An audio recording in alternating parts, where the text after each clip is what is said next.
Okay, well, hello. It is really wonderful to see so many of you here, so many familiar faces, some faces that I have not seen since I don't know. We have a wonderful group of alums that are with us now. We have alums that will be coming throughout the afternoon. And for tonight's reception, we have a number of current students that are here. Faculty, but I just want to say a really warm hello, a really warm welcome to those of you that have not been back in a few years. Welcome back. Even Rich, we have you back, right? When did you leave? In 2008. 2008. Okay, well, this is both a happy and both a sad occasion. Happy because we are coming together as a collective and kind of celebrating what will be a new beginning, but also sad because we're saying goodbye to the Woolworth Building. And the Woolworth Building has been the home of the CGA since 2004, since Dean Jelinek launched the Masters in Global Affairs. And today we're not just a center with one master's degree, but we have two degrees, the MS in Global Affairs and the MS in Global Security, Public and Cybercrime. And when I think about what has happened in this room over the 18 years that I've been here, I started in almost 18 years in 2005. First Fridays, we've had scenario events run by Professor Oppenheimer. We've run full-day conferences, half-day conferences. We probably have had over 1,000 public events. We've had many intellectuals, thought leaders that have come who have, talked about the world, state of the world, where the world is going.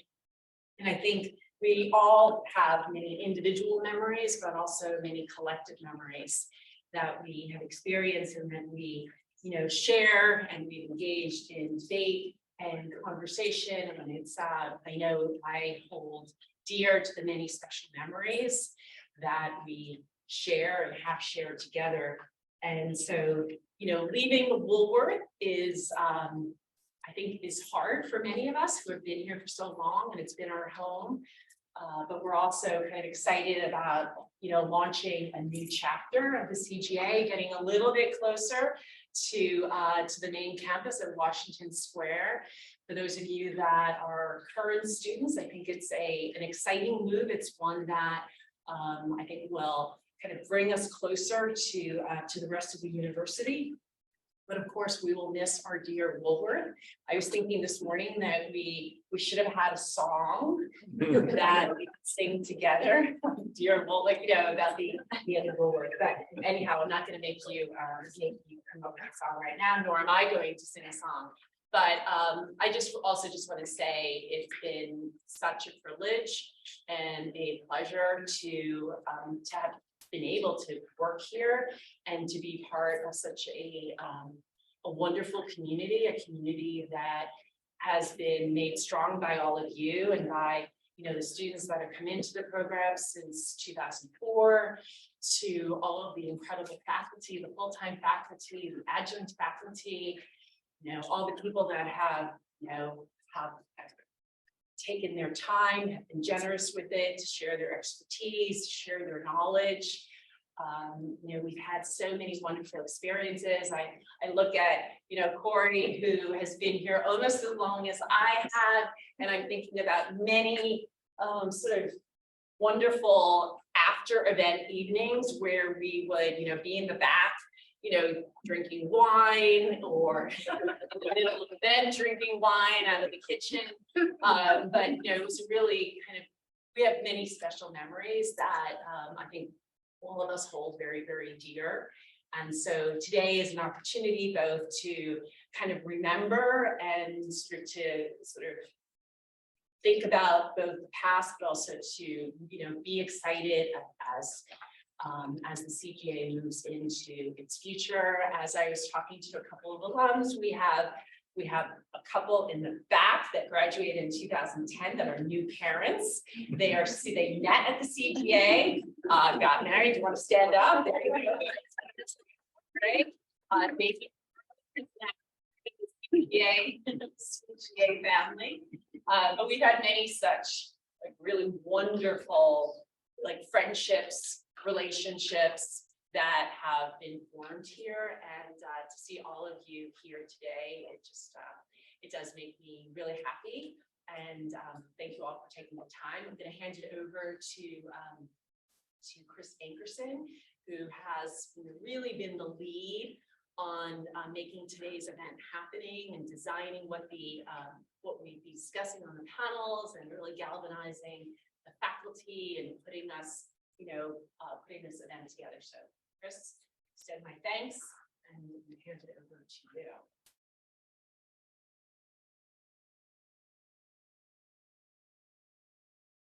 Thanks very much, Carolyn. The great thing about working here at CGA is you only have to have a good idea or even a bad idea, and then there's lots of people who will actually make it happen. So when Carolyn said, I made this happen, that is absolutely not the case. Michelle, Corey, all the team, Laura, Tana, Hiba, they're the ones that actually make this happen, as they have done, and the people who came before them have made this happen for years and years. So it's true, here we are at the end of an era. I think Carolyn mentioned all of the kind of happy memories associated with Woolworth, and that is at one time simultaneously an ending and a beginning. We don't know exactly what that beginning will look like yet, but we're embarking on some kind of a new era. But what I want to talk about just in the few minutes before we get into the panels is what's happening outside of the Woolworth Building, what's happening outside of CGA in terms of the future of global affairs. Perhaps, though, it's worthwhile reflecting on what we mean by this notion of era anyway. If we're just ending one and starting another one simultaneously, does it really matter to periodicize the world like this? As the great science fiction writer William Gibson reminds us, eras are conveniences, particularly for those who never experienced them. We carve history from totalities beyond our grasp. We bolt labels on the result, handles. Then we speak of the handles as though they were the things in themselves. And perhaps we make too much of these kinds of handles. They're convenient. They give us a feeling of familiarity. They allow us to kind of get our arms around confusing events, and perhaps they're only possible to see them retrospectively. Does the fact that the course that I teach, the core IR course, it contains the phrase in the post-Cold War era, does that actually have any meaning for anyone? Is it actually a useful way of looking at it? So perhaps eras are overblown, but I would say that history certainly is not. And if 2022 has taught us anything, it reminds us to be aware of historical hubris. As Arnold Toynbee was wont to opine, here we are at the top of the world, and we've arrived at this peak to stay here forever. There is, of course, this thing called history, but history is something unpleasant that happens to other people. And I think before February 24th, 2022, we, the privileged, living in what only 3 years ago Emmanuel Macron called restlessness, represented most starkly by a brain-dead NATO, in his words. We may need to be reminded of this, but you know who doesn't need to be reminded that history happens? The peoples of Syria, of Libya, of Yemen, of Myanmar, of Haiti, and the Congo, and the list goes on and on. They might just wish to forget history just for a while, because for them, as Winston Churchill declared, history can seem to be nothing more than simply one damn thing after another. So being historically minded, then, we have to do our best to avoid the Scylla of presentism, thinking that it's never been like this before, and simultaneously the Charybdis of historicism. And we have to avoid thinking that all events are somehow determined by what came before. Now, a few years ago, the faculty here put together this book, The Future of Global Affairs, and I want to return to some of the stuff that we wrote in that as a way of framing what's going to be talked about for the rest of the day. And as we opened in our book, we quoted the once and potentially future American President Donald Trump, the world is a very dangerous place. And in this book, which is available at all good bookshops, if you haven't had a chance to do so, we asked several big questions, which I think are still, whose ideas matter in global affairs? Which actors will have the greatest impact? Will cooperation or competition prevail? Has multilateralism peaked? Will sovereignty be a problem or a solution? And are there any lessons we can learn from the past to help build a better future? And we made some predictions in that book, and I think, you know, as bold as that was, there was one member who I won't mention by name, we said, we got to be careful. We don't want to make any predictions, because what happens if it turns out that we end up like Francis Fukuyama? And I remember thinking to myself, wouldn't it be horrible to be as famous as Francis Fukuyama?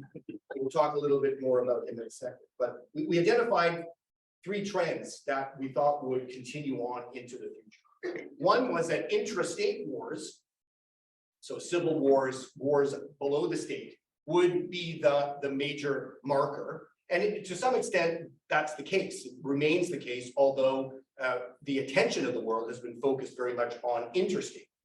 One thing that we did get right, I think, is that we said that civilian casualties would still remain a major concern. The second trend that we talked about that we could see and we would see continuing was that indeed the honeymoon of the post-Cold War was indeed over, and how right we were in that sense. I guess it's been over for a while now, and it keeps getting over and over and over, but it is useful to recall that we are waking up from a nap, as someone in the FT said the other day, or we're kind of shrugging off a lazy part of our diplomatic imagination. Even for economists, the business cycle is dead. The notion of inflation is dead. Certainly, we're coming to see that that's not entirely true. We also identified that there were and would continue to be a slew of old and new transnational threats, both human-made and natural, that no single nation, however powerful, could manage on its own. And I think we still have not come to grips with, in any meaningful way, many of these transnational threats. We identified that these and other drivers would reflect disruptions and discontinuities in global affairs, as well as, sadly, the potential for destruction of the world, or at least the world order as we now know it. So these formidable trends would have been difficult to manage even in ordinary circumstances, but they're exacerbated by several emerging characteristics, said then, and I think they're still relevant. One is the emergence of uber-nationalist populist leaders, whether we thought at the time that Vladimir Putin might be chief amongst them, it certainly turns out to be the case now. We were talking then about a fragile global economic backdrop, which again, I think is relevant today. We were worried about the emergence of a disorderly multipolar world that somehow would make cooperating and getting together more difficult. We thought that multipolarity would actually be exacerbated by a multi-actor or multi-stakeholder model, that the state would remain relevant, but would no longer be the only or the most relevant actor. We were concerned about the vagaries and the accelerating impacts of technology.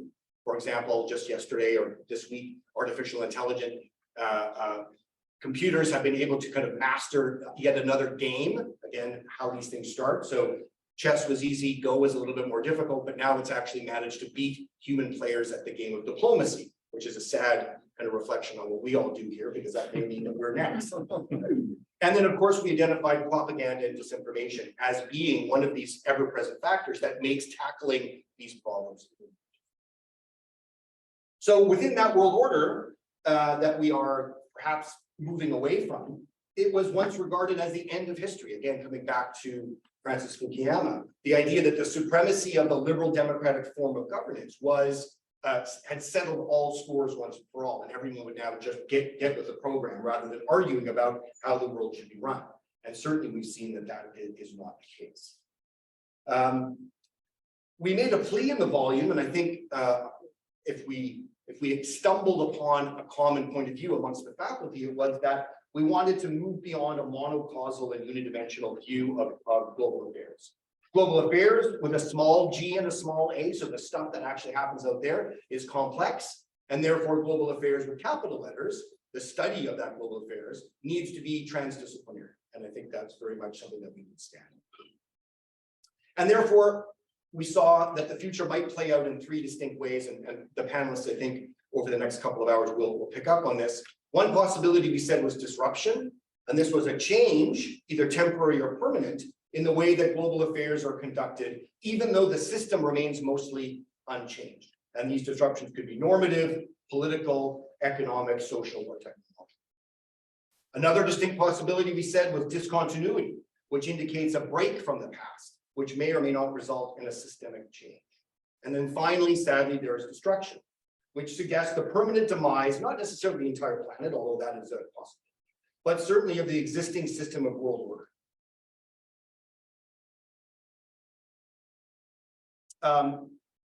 Even with those three possibilities, though, we have to ask ourselves, those kinds of changes, will they be sudden and dramatic and distinct? Will we know for sure when one of those eras or discontinuities happens? Or will it be more like gradual and incremental? And the metaphor that was used in the book was, will it be like smashing a stained glass window? Or will it be like turning the wheel of a kaleidoscope where you get a picture that emerges slowly but surely? So with that as background, perhaps it will be picked up by some of the panelists. Let me conclude by saying that we have two great panels lined up. The first, broadly speaking, will look at the changes underway in the fields of security, diplomacy, and energy, while the second panel will look at the ways in which those changes are impacted and how those will impact other fields, actors, and arenas or not. Now, we have lots of time in here for questions and answers, so please be thinking of questions as we go along. This is really an opportunity to have a dialogue. Everybody in the room is a friend, so please don't hesitate to ask the panelists difficult questions. Thank you very much, and I'll invite the panelists for the first panel with one. Okay, so what I've asked the panelists to do is just basically start off with 5 minutes of an opening statement, as it were, focusing on how they think things might change or stay the same in their area of focus. And I'm going to start with Sidhu, because you're on my left, and you're the second most important person. Well, thank you very much, Chris. Thank you very much for setting this up. And you know, I'm going to begin with a little bit of history, because you mentioned and referred to history, and frankly, the history of this building. How many of you know when this building was completed, was opened? Okay, not the faculty, please. We have some of the others. Anyone else? Brian. 1913. No. 1913. April of 1913. But more importantly, I think, you know, there's a couple of reasons why I think that's relevant for our discussion here today. First of all, it was built by somebody called Frank Woolworth, who used to run 5 and Dime stores, which is why you have a cafe next door called 5 and Dime. It was built for a mere $13 million. Okay, but there's another important point that I want to sort of flag here, that this building, soon after, when it was opened in April of 1913, was the tallest building in the world. And it stayed so until the 1930s, when you had a couple of other buildings, the Chrysler and Empire State, you know, beat it in that sense. More importantly, and for the purposes of our discussion, the next year, World War I broke out, and it was followed by a depression. And so somebody's done this whole theory about the rise of you know, skyscrapers and the decline of economy as well. But the reason I flagged it is the other phenomenon that we're very familiar with in this area is the ticker tape parades. Okay, and they have very much marked major developments which are relevant again to some of our discussion here today. And I'm going to talk in terms of discontinuity, disruption, and perhaps the possibility of destruction as well. So the first element I think I want to talk about in terms of discontinuity is the 1919 ticker tape parade for General Pershing. Okay, which when he came back from World War I at the head of the American Expeditionary Force. That was similar in some ways to General Eisenhower in June of 1945, when he came back and was rewarded for the Allied Expeditionary Forces, which led to the end of World War II. So major disruptions in many ways for the UN, which until then had largely been isolations. And you see the emergence of the US, or rather, not the UN, as a major global power as well. But then you also see other major discontinuities, if you like, or disruptions as well. Charles Lindbergh, 1927, Amelia Earhart, and also the Graf Zeppelin, which was very, very important because it had done the world tour. So aviation changed the way that we operate, we interact, and that I think was a very important kind of disruption as well. Two more, or actually three more, which are related in some ways to really kind of a discontinuity. Number one, 1936, Jesse Owens is recognized after the Berlin Olympics. One of the few times a sports person of color is recognized in this area, and it was much more significant than just the four medals that he won. 1946, something close to Dean Yelnick in my heart, you also had a parade for the first delegation of the plenary members for the UN General Assembly. Okay, so just showing again that there was a very important shift going on. But perhaps the most important one related to all three of them, discontinuity, disruption, and destruction, is the Manhattan Project and the atom bomb. I don't know how many of you know, but the payroll for the Manhattan Project, the office for that was in this building, as, by the way, was the office to make false identities. And report has it that Klaus Fuchs, who then sold the secrets to the Soviets, also worked in this building. And that led to the creation of the Manhattan Project with discontinuity, disruption, and the phenomenal possibility of destruction like we've never seen before. So what has all of this got to do with us? It has to do with the fact that this is the history that we're part of, that in some ways we've contributed to by moving here in 2004, and also causing disruption by thinking about, the discipline, transdisciplinary, as Professor Ankerson said, in a very, very different way. And I think that's an important element for us to keep in mind. I'm going to end by really kind of talking in some ways about an area that I'm concerned about, which is global governance in general, but the United Nations in particular. We've seen issues of disruption and discontinuity, but for a moment, I just want to pause on the possibility of destruction of this world body, right? And it may happen in three possible ways. Number one, death by defeat or deceit of the charter.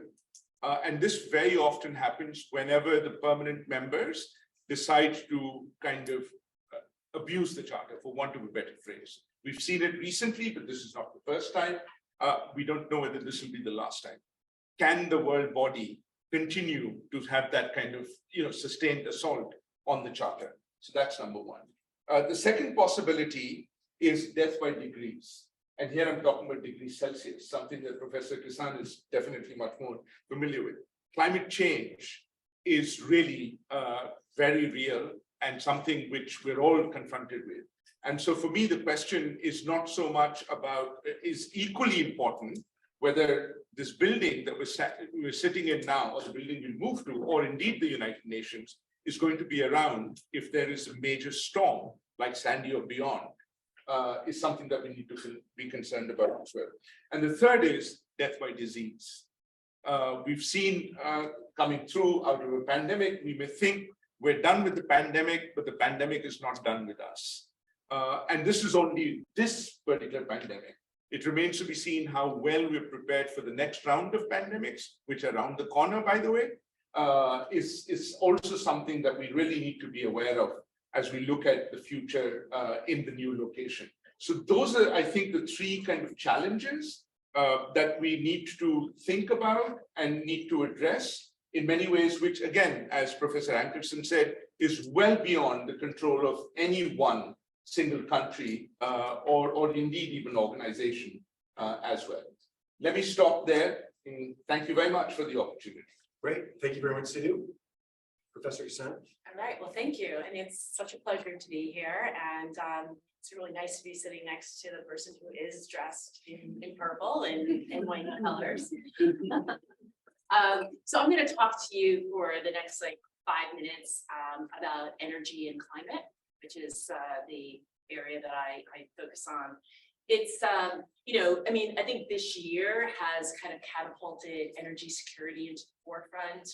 I think what I sort of talk about in my chapter in the book is kind of the upending. It's massive. It's been massively disrupted by Russia's reinvasion of Ukraine. It's really brought energy security to forefront in many people's minds. It's exposed the interconnections of our global system and how dependent we are on energy. And of course, for Europe, that dependency has been, best illustrated by its dependency on Russian gas.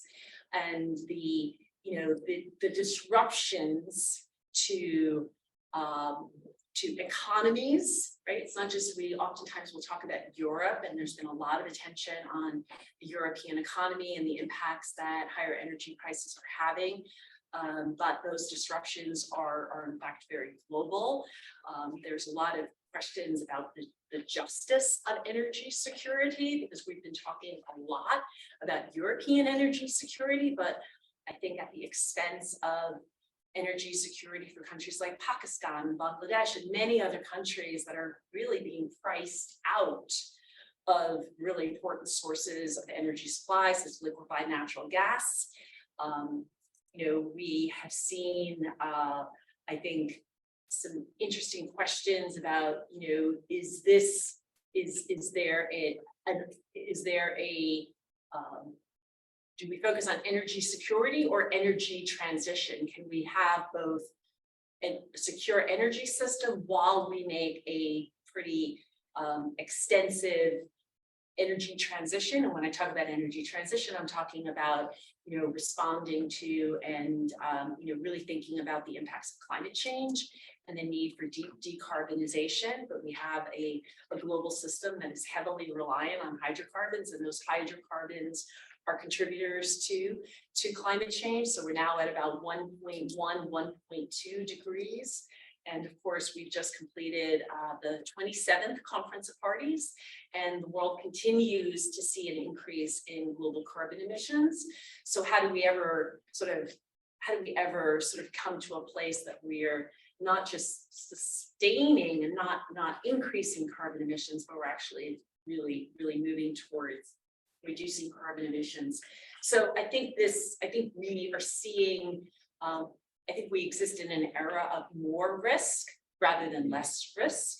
And when I look out over the next 5 to 10 years, I see it as a decade of massive disruptions.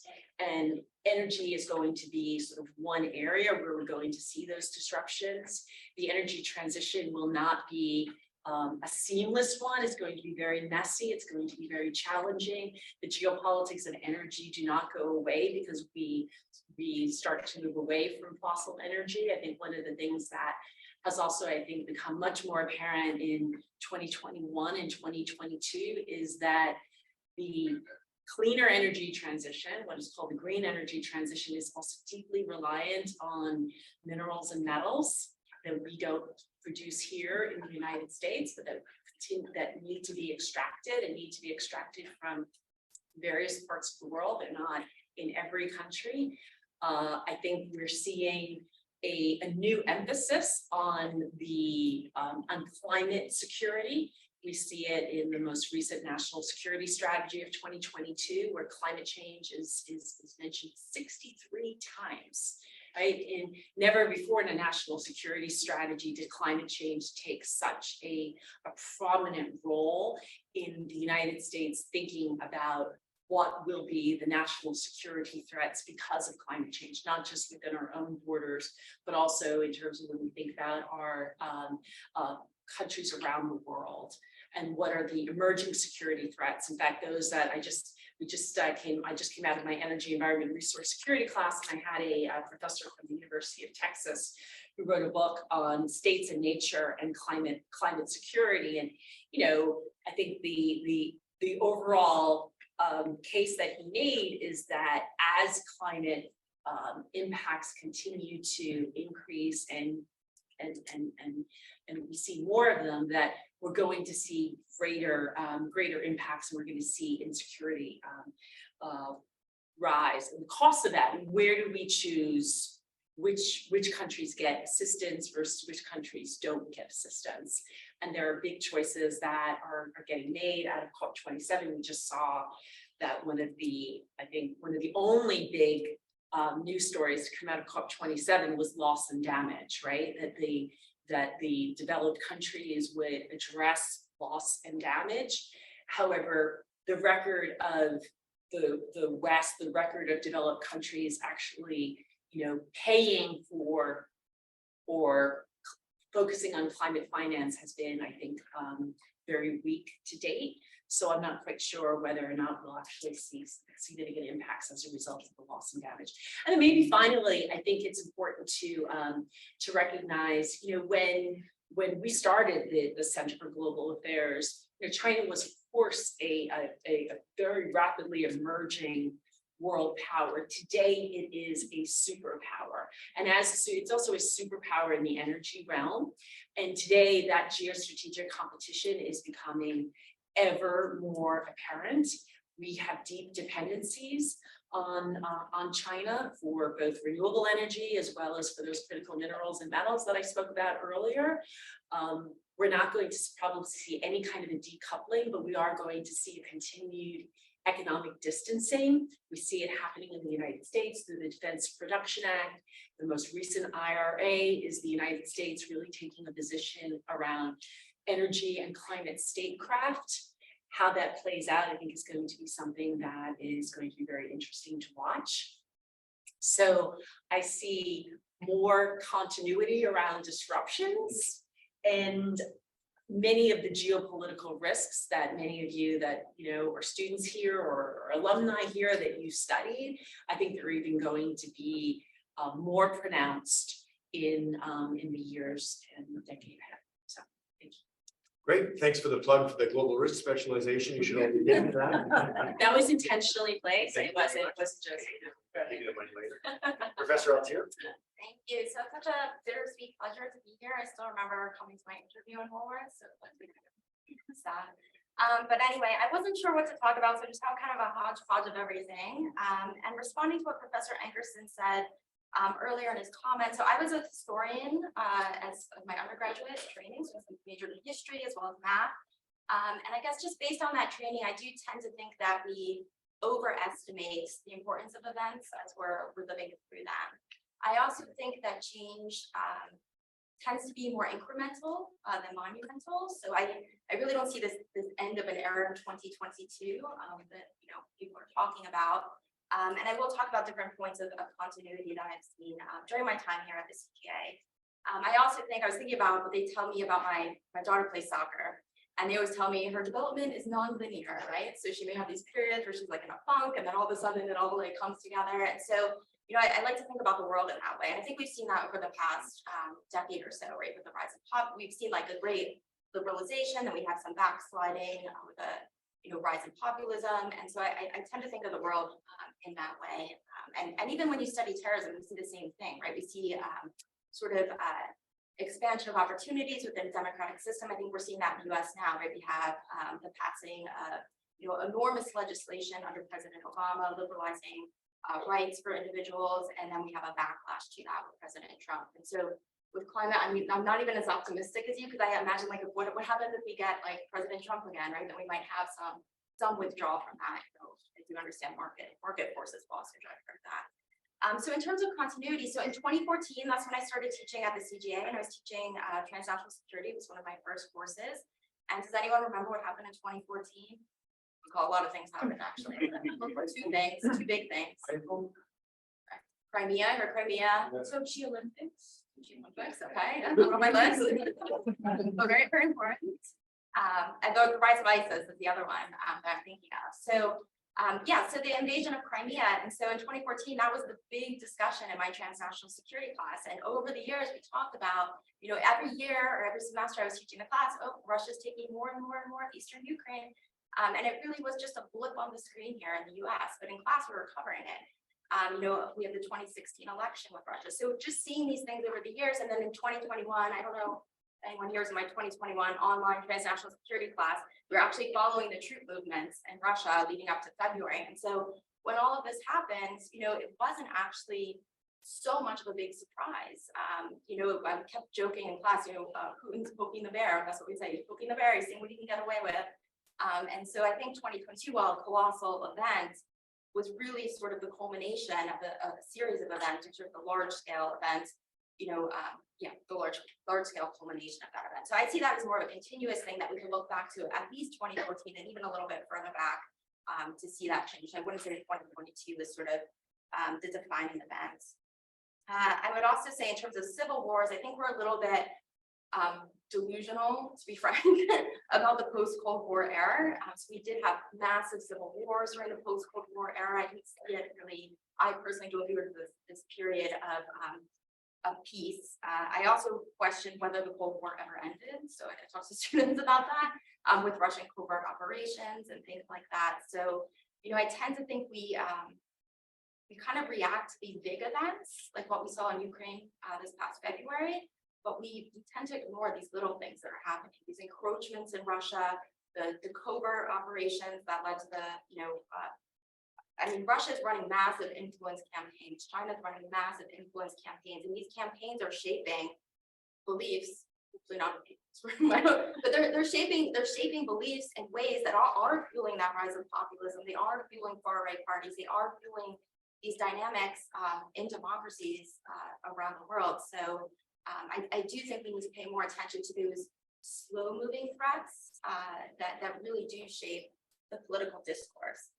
With regard to the rise of ISIS, again, where I see continuity is that we're not reacting to problems. Again, these long-term problems. So we have, you know, tens of thousands of people sitting in camps in Syria and Iraq who are not being reintegrated or, you know, dealt with.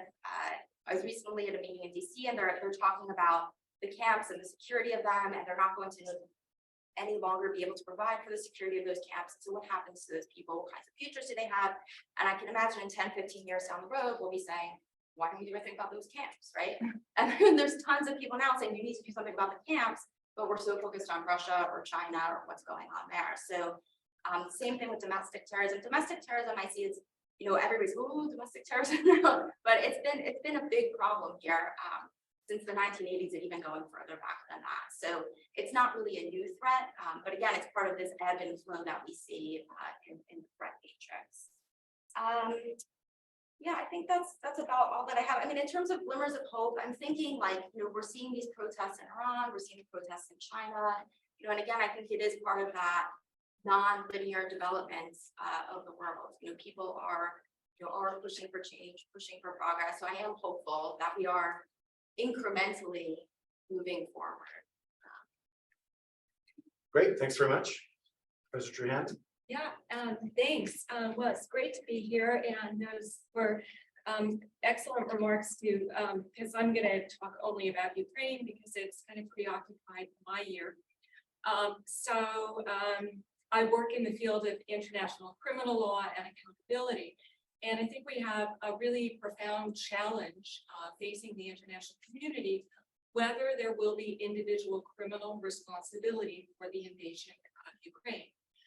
This is hardly a new crime, the crime of aggression. It was prosecuted at the Nuremberg and Tokyo tribunals. It was put in the International Criminal Court's Rome Statute, and then we negotiated the definition over a period of years. I was part of those negotiations. And unfortunately, we have too limited a jurisdictional regime. Those in the room who have studied with me will know the International Criminal Court has much more jurisdiction over genocide, war crimes, crimes against humanity.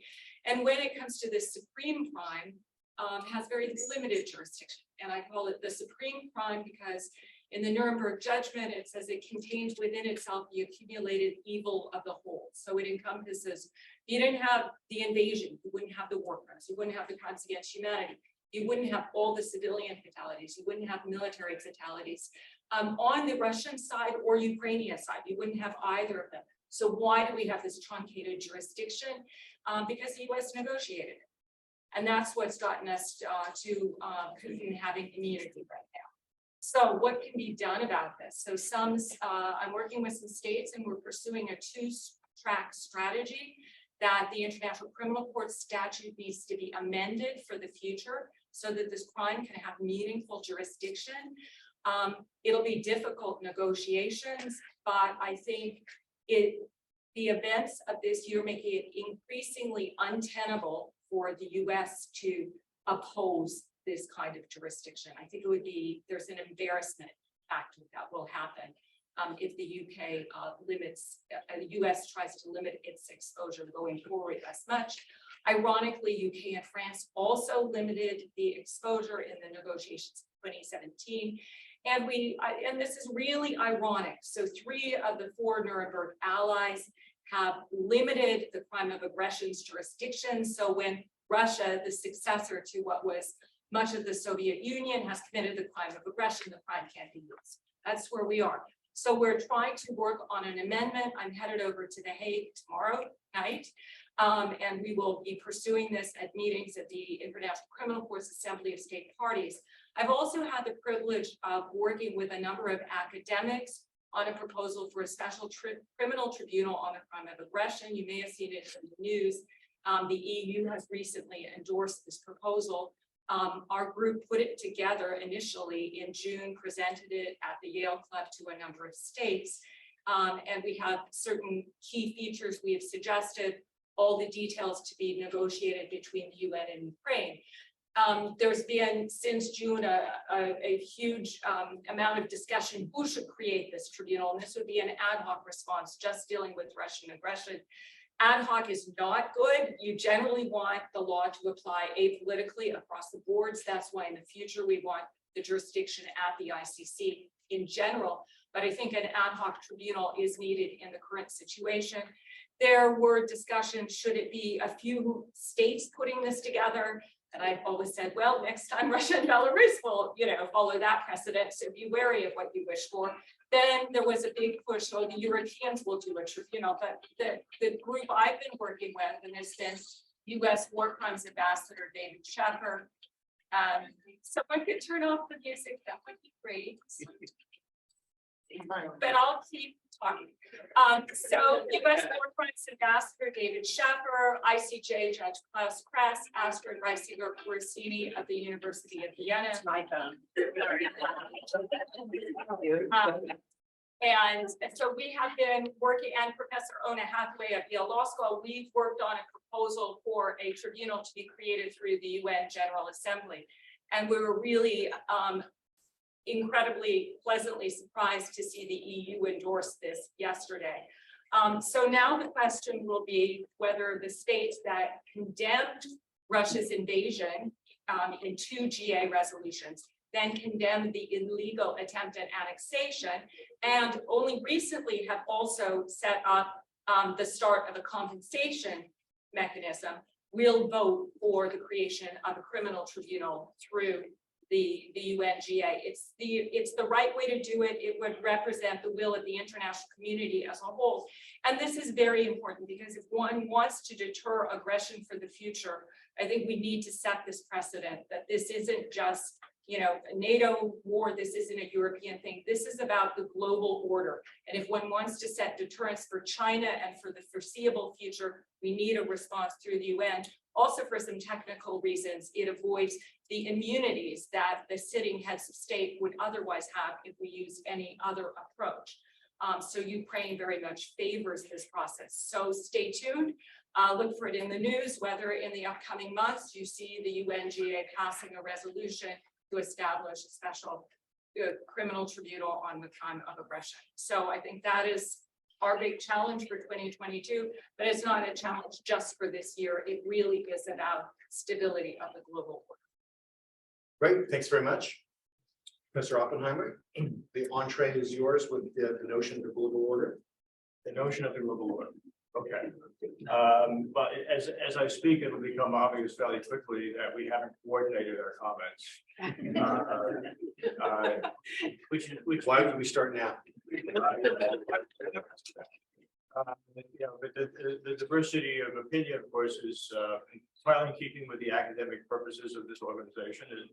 And as we clash and debate, presumably the truth emerges at some point. So I'll just start by saying that I think the war in Ukraine is a pivotal moment. Yes, it's the consequence of incremental changes. The relative tolerance for the Russian invasion in 2014, sanctions, but relatively light sanctions, which had no real deterrent effect on Russian behavior. So there were signs that Russia would be a problem. And I think we thought wishfully that Putin wouldn't go as far as he ultimately did. So I think this is a key moment in post World War II and post Cold War history. Yes, there are trends that are evident in the world that are kind of structural and that we've noticed, we've commented on it many times. The changing globalization from a kind of an efficiency maximizing orientation on the part of both governments as well as firms, which delivered high levels of economic growth and poverty alleviation, but also exacerbated inequalities within countries, now increasingly between countries, opened up the world for bad actors, to acquire bad things and attack their targets. A whole range of sort of negative effects of globalization, which over time has sort of eroded the political consensus in major countries behind this project. And so now you're getting a reaction towards protectionism, weaponization of globalization and its instruments to do harm to our adversaries. It's still globalization, it's still delivering growth, it's still an important aspect of the world, but it's, I think to some extent now been subordinated to geopolitical competition. And the other, I mentioned several, but I think the other major trend is precisely the kind of competitive environment we're in now with other great powers. Obviously with China, obviously with Russia. That's a problem for two reasons. A, because it could in fact escalate to involve armed conflict and even the use of nuclear weapons, which our friend Vladimir Putin has now threatened on many occasions. But it also compromises the collective capacity of global actors to pull together and to manage this whole suite of global problems, global challenges, from weapons proliferation to global warming to disease to management of the global economy and so forth. So collective action to make this world a better place is much more difficult when we and the Russians and the Chinese are at each other's throats. So I think we can kind of establish that as a likely scenario independently of Ukraine. But whether we're able to manage those issues successfully, whether we have the advantage of still strong and legitimate global institutions, whether we have a habit of collaboration, whether we're communicating effectively with other countries to solve these kinds of problems. Many of those question marks about how we deal with these kind of twin realities has a great deal to do with what happens in Ukraine. And ask yourselves what a Russian victory would look like, and the kind of implications of the implicit legitimization of the use of force, to invade a peaceful country, carve it up, commit genocide against its people. Is that something we want to accept as a kind of a new norm, which is to say no norm at all, really? A winning Russia consolidates Putin's power, just as Nazi Germany and Hitler consolidated his power as the West continued to appease his aggressive actions in Austria, in Czechoslovakia, and so forth. So consolidated Putin, that I think the administration's hope that this would be a kind of a cautionary tale for China and for Xi as he contemplates what to do about Taiwan. That benefit will be lost. If Putin wins, it will have the opposite effect of encouraging potential aggressors to act with impunity and not to worry about global reactions. There are a multitude of effects if Putin emerges victorious. And I think you can say the same thing in the opposite context. If somehow the Zelensky manages to pull this off, he maintains the sovereignty of Ukraine, he maintains his democracy, he maintains a certain amount of freedom of action externally to join the EU, possibly even to join NATO. That's a different world. That's a world in which you reaffirm these norms. It's a world in which you reaffirm the strength of local institutions. It's a world in which you reaffirm the capacity of democracies, this cantankerous and sort of diverse group of countries to actually pull together in the face of this kind of aggression and to act effectively. So I think it's really important that we that you be in the moment, that you not get trapped in these kind of structural explanations for the world and forget that you're living right now at a moment, at a pivotal moment in history. I mean, I think that is the definition of a pivotal event. That the future that unfolds after that event will depend very much on how that event actually takes place, how it unfolds. Which means that we have agency. I mean, it means that we're not just victims of these impersonal forces. It means that we can actually affect what the outcomes in Ukraine are. And by doing that, we can shape the world of the future. Great. Anytime we get to mention Hegel twice in the same afternoon, both the end of history and now the dialectic, which you more or less implied. I didn't mention it. Well, no, I know, but you did mention the idea of synthesis there, that we would begin the resolution of the thesis in the United States. That's what happens at faculty meetings. So anyway, it's nice that Hegel is here with us, world spirit. Let's open it up to questions from the audience. Go ahead, please. Yeah, Professor Oppenheimer, I totally agree with you about Ukraine, but what's the opposite? What happens if Russia loses? Well, I mean, do we then get into, many scenarios in terms of energy and everything else? well, as I said, I mean, I think you reinforce these norms against aggressive war. I think you've demonstrated that nuclear threats don't work. Because you've made nuclear threats, obviously, for the purpose of intimidating both the Ukrainians, but also their external supporters, including us. So you've sent a signal to the world, right? No, I agree, but what happens if they lose? What happens to Russia and the world if Russia loses? Well, if Russia loses, Ukraine wins, right? The West, gains in credibility and influence. As far as what happens inside Russia, I think at some point Putin goes away. The Russian system isn't very generous towards presidents that that lose things like the war in Afghanistan, or the 1905 war with Japan. So there's in a sense a kind of a crude accountability in Russia for leaders who screw up, and so there's big implications in terms of internal Russian politics, but externally, I mean, I think it gets us on a path towards a more collaborative world. It's not the end of history, okay? It's still a dangerous, complicated world, but it's one that I think is more governable, much more governable than a world in which Russia wins. I would just remind everybody that it took 11 years for the Tsar to die in the basement after the end of the Russo-Japanese War. So change doesn't necessarily come swiftly, even after pivotal moments. Well, it was 2 years after Cuba that Khrushchev lost his job. So it's variable. Yep. We may not see a decisive victory one way or the other. Like I think we're gonna see like just a stalemate for years. So I mean, I don't know what that's gonna look like, but I can see Russia spinning it as a victory for them, Ukraine spinning as a victory for them. Yeah. Ukraine gets chopped up. I agree. I mean, I would define a successful outcome as some kind of a negotiated settlement in which Ukraine is allowed to survive as a sovereign, independent democracy, economically viable, access to ports, and so on and so forth, and has the discretion to join the EU, if not NATO, and maybe the Russians, keep Crimea. You build an off ramp for Putin, just like Kennedy built an off ramp for Khrushchev. Golden parachute. I mean, No, it can't be called.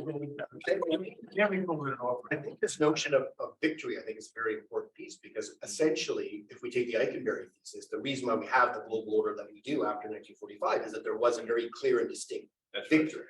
Yeah. If we don't have that, then we're into a risk management moment where it's about cobbling together solutions. Yeah. I can't imagine a triumphalist assembly of the victorious powers after either Ukraine loses or Russia loses, and actually redesigning a new world order. It's not an end of World War II moment, but you wouldn't want it to be, because that means there's been a destructive war, and all the institutions are down, and then you have a clean slate to build a better world. That's not, I don't think that's gonna happen. It is definitely not an end of the World War II moment in many ways. But I think, coming back to the question that Professor Goldberg asked, I think this is really Russia's Suez moment. For the first time now, like Britain and France in 1956, recognized the limits of their power. They lost a lot of their sort of colonies and areas. They remain a significant power because they're on the permanent members of the Security Council, et cetera. But I think there are a couple of key differences. Number one, both Britain and France at that point of time were democracies. So there was a transition of power.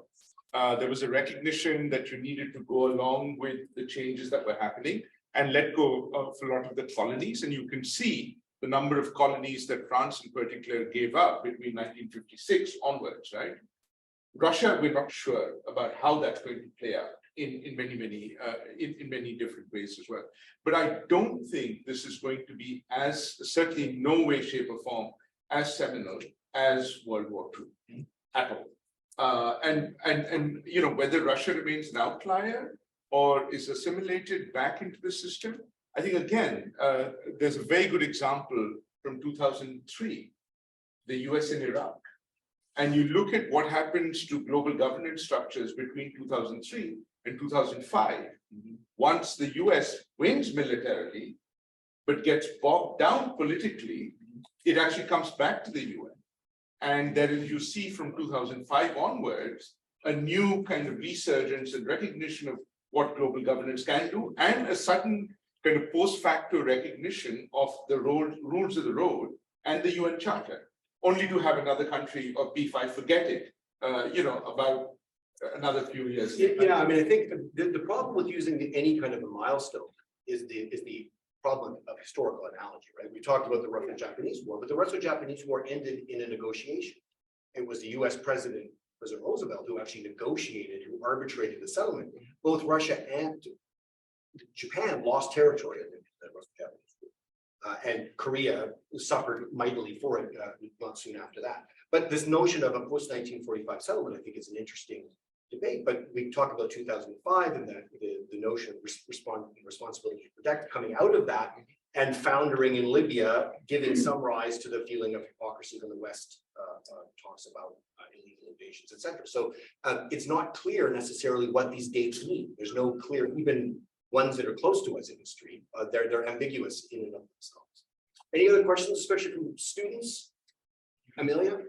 Sorry, Bob, I'll come to you in a second. I was just interested kind of from everyone, like on the panel, but I know that we talked kind of about civil wars and we're seeing that happening right now. But given the impact that World War I and II kind of had on global order and just history in general, I think it would be kind of naive to assume that there's like no room ever again for a world war. But then when I think about that and I try to envision it, it's just hard for me to envision that in like the 21st century. And so I guess my question is twofold. One, is the fear of a third world war legitimate in the 21st century? And then secondly, what would a world war look like today? Jennifer, maybe since you were talking about wars of aggression, is it beyond our imagining? I would like to say we need to replace the use of force with the rule of law. And this is a critical moment for doing so to make sure that we don't head down that trajectory. That was a favorite quote of Benjamin Ferencz, who is our last living US Nuremberg prosecutor at 102. And so we have to increase the jurisdiction of the International Criminal Court over the crime of aggression. We've got to get countries on board and really accepting this crime, and we have to adjudicate it in the current situation and make sure that we don't go down that path and we don't go down similar future paths, because I don't want to even imagine it. Well, I think we need to take it seriously, as you do. And I think the beginning of solving it is to take it seriously. We didn't take Hitler seriously in the 30s, and we know what happened. Right? We didn't take Putin very seriously before he invaded Ukraine in February, and he did. Well, it wasn't the first time though, you know, he made an invasion and we went Yeah, well, to 2008, went into Extraordinary, yeah, because we're in denial, because we hate acknowledging the possibility that downside scenario, and so we make these comforting kind of assumptions that it'll never happen, or that he's not that crazy, he'll never do this. And the more we run that narrative in our heads, the more likely it is to do well. And yeah, so. I just would throw something out, because it just happened a few weeks ago, and it was determined that it was not Russian missiles, but, you know, missiles did hit Poland, hit Poland. And of course, there was a moment, right? What's going to happen if that was intentional from Russia, that would automatically involve NATO. And so the possibility of that happening, I think, was very real. And I think the possibility of maybe not a nuclear attack, right? But Russia is already targeting the infrastructure of Ukraine. We see massive blackouts across Ukraine. They have come very, very close to hitting nuclear power plants. There are 15 across 5 different locations in Ukraine. Zelensky had said that, you know, hitting one of them would be 6 Chernobyls. So, you know, again, I think this idea that, you know, either intentionally or by mistake, if you have a missile that goes into European territory, NATO territory, that I think does change the game quite quickly, which isn't a world war, but it's definitely a larger. Let's take a couple of questions and then we'll let everybody come in. The 2 gentlemen front and back from each other, you can Scott and Chris. fight each other.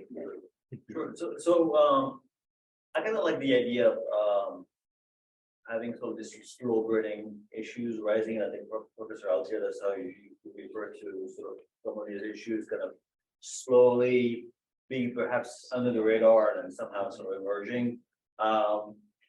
And it's interesting because none of you talked about the Middle East, and I'm just curious as to whether you're seeing anything happening in the Middle East today that nobody's paying attention to just because of whatever else is happening around the world.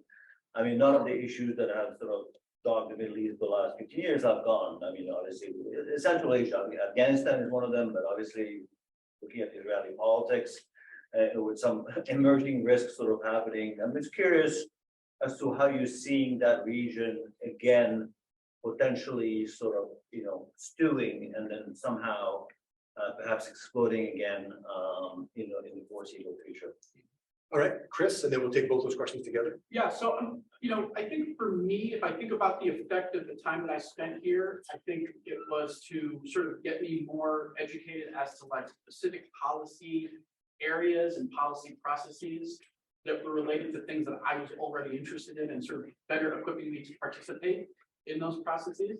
I'm curious, you know, if I think about it from the outside, because I've never been one of these decision makers, I think over the course of the time the CGA has existed, if you look at the Bush and Obama and Biden administration, there's probably more continuities in the policymaking processes than in 4 years of the Trump administration. I wonder among the panelists if there's any takeaways during those 4 years of how the policy processes that you guys are closest to change under the Trump administration, and whether that change influences your thinking about how best we might be participating in a future where we expect more continuity. Great questions. Let's just go around and you can take some or all of them, and that will be the concluding comments as well as we end this panel. So go ahead. Okay, thank you.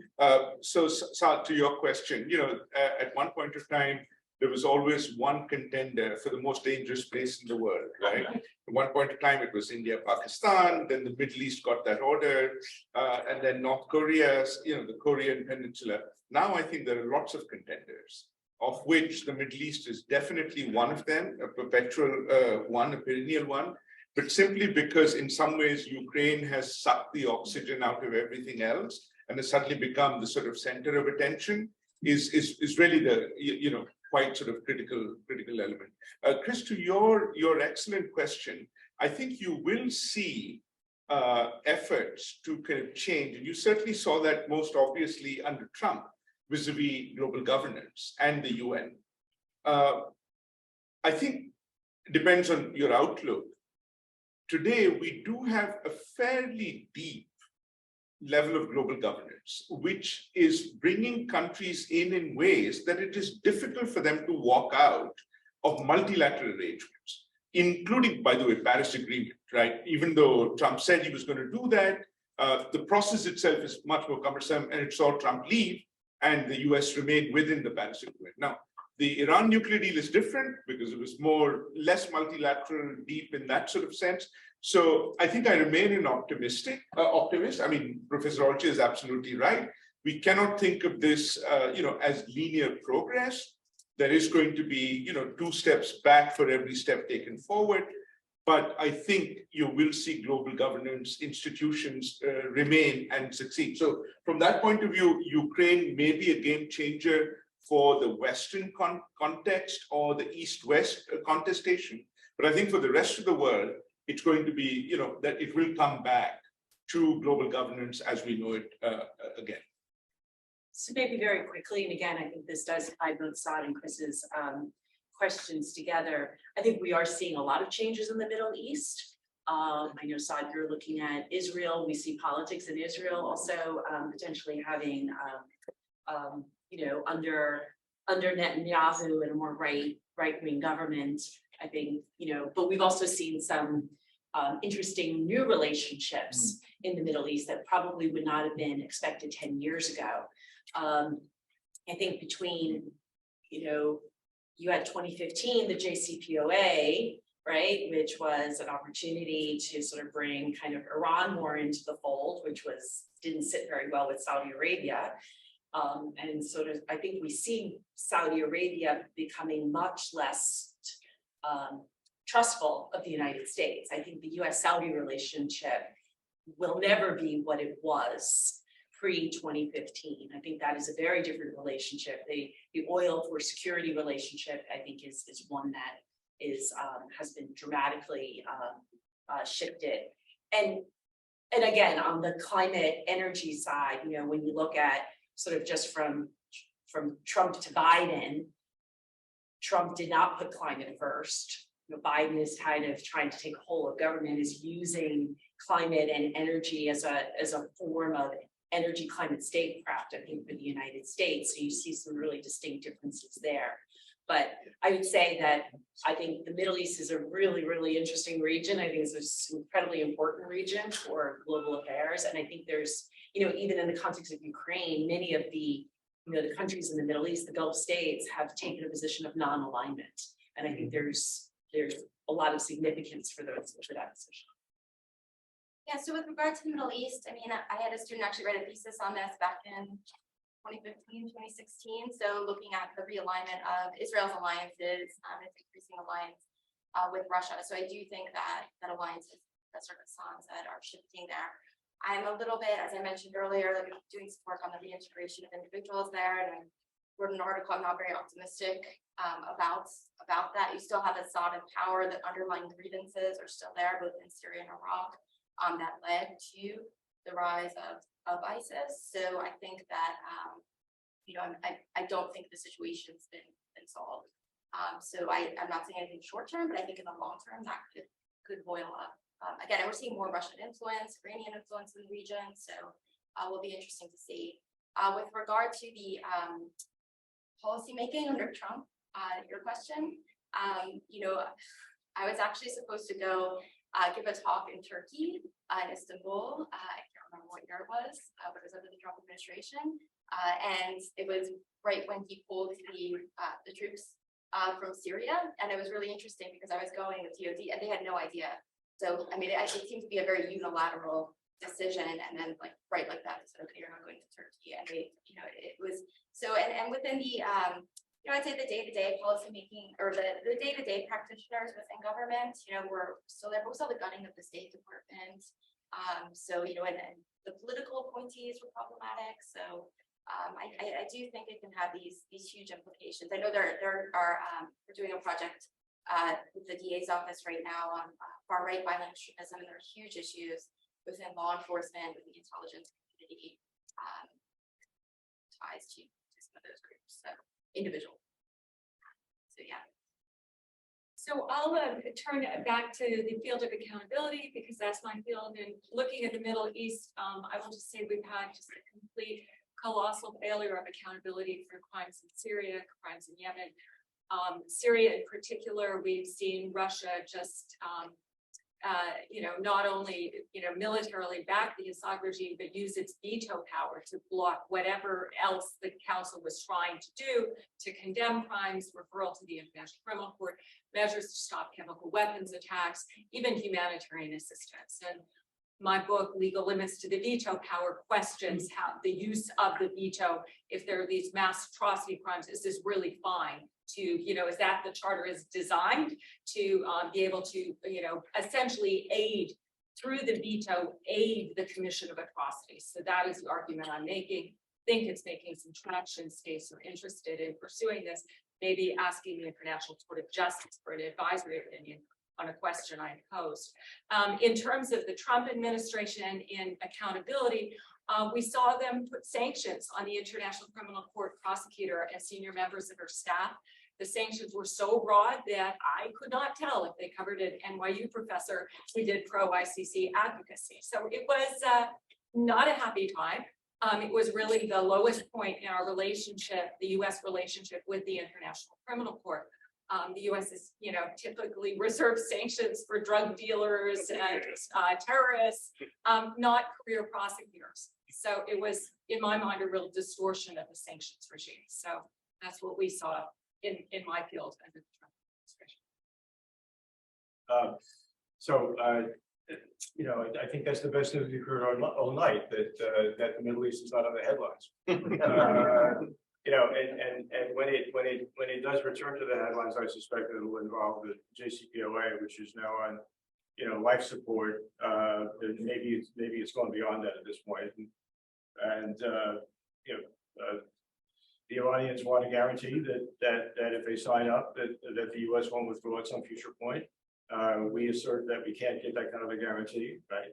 Actually, if it were a treaty, we could provide that kind of guarantee, but there's not enough consensus in the Congress to approve it as a treaty. So it's an executive agreement, et cetera.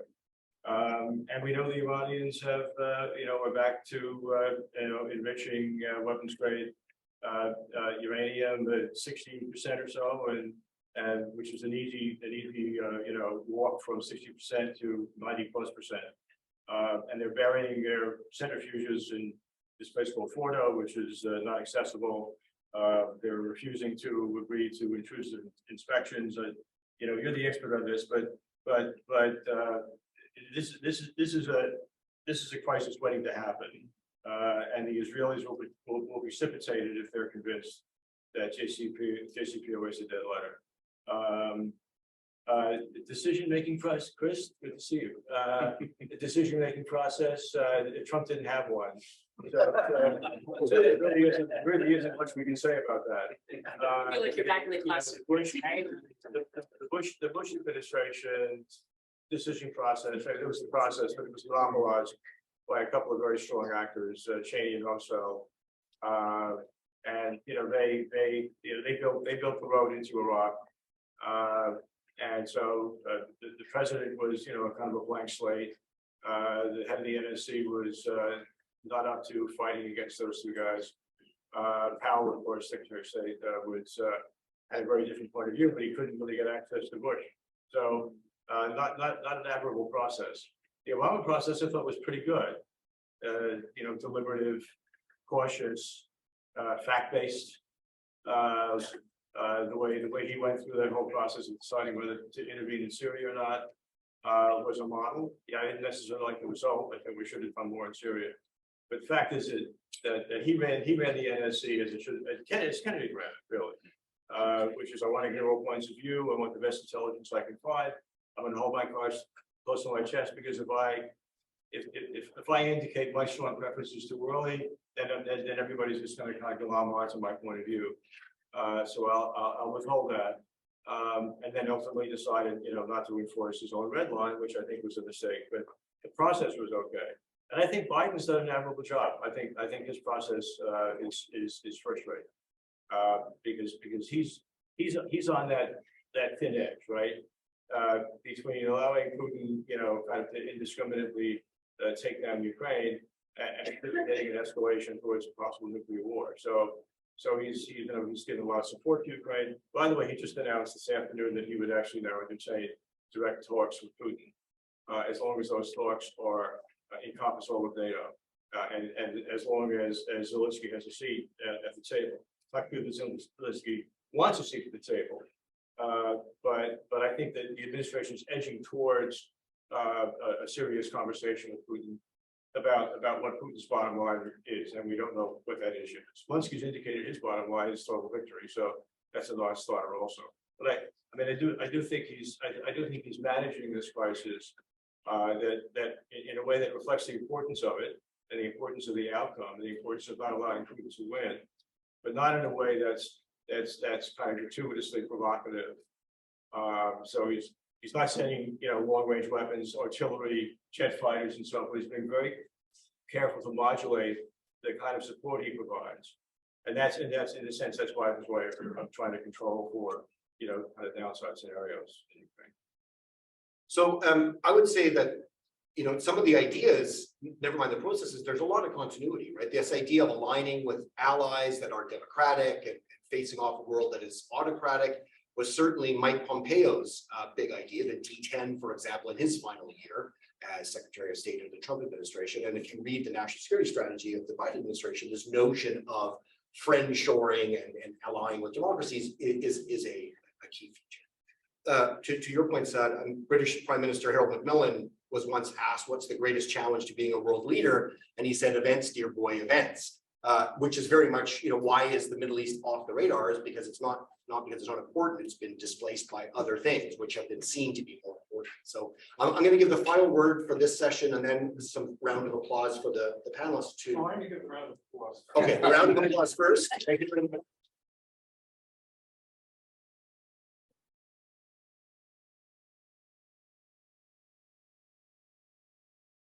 I want to introduce myself. I'm Bob Petersack. I'm co-chair of the advisory board of the CGA. You may not know that it was an advisory board, but if you go to your website and go down to advisory board, you can see who we are. And I suggest you do that because the advisory board consists of a wonderful group of people, co-chaired by Shannon Lucas from the Cabrini Foundation. Organization. And it's a wonderful group of people from many varied backgrounds in academic and other areas. So we have people from business, we have people from the military, we even have an admiral on the board. We have people from the media. We have people from NGOs like the Cabrini Foundation, but others, and people really focused on foreign affairs who have very strong interest. So if we can be of help in any way, please look us up, find out who's the right person to talk to. I'm sure the staff will be happy to give you our phone numbers or emails, and we'd be happy to talk with you in any way we can to help you with your careers. But I don't think this moment of transition could pass without a real note of thanks to the people who made the CGA possible. I joined the board about 10 plus, maybe 15 years ago. And the first thing that impressed me was what an incredible group of people, both in the faculty and in the administration, were leading this organization. And that gave me the confidence in it to stick it out all these years. And I continue to stay as long as you want me to. Carolyn did a great job with the faculty leading it through in many other ways these years. But I think above all, thanks needs to be given to Vera Jelinek. Vera has been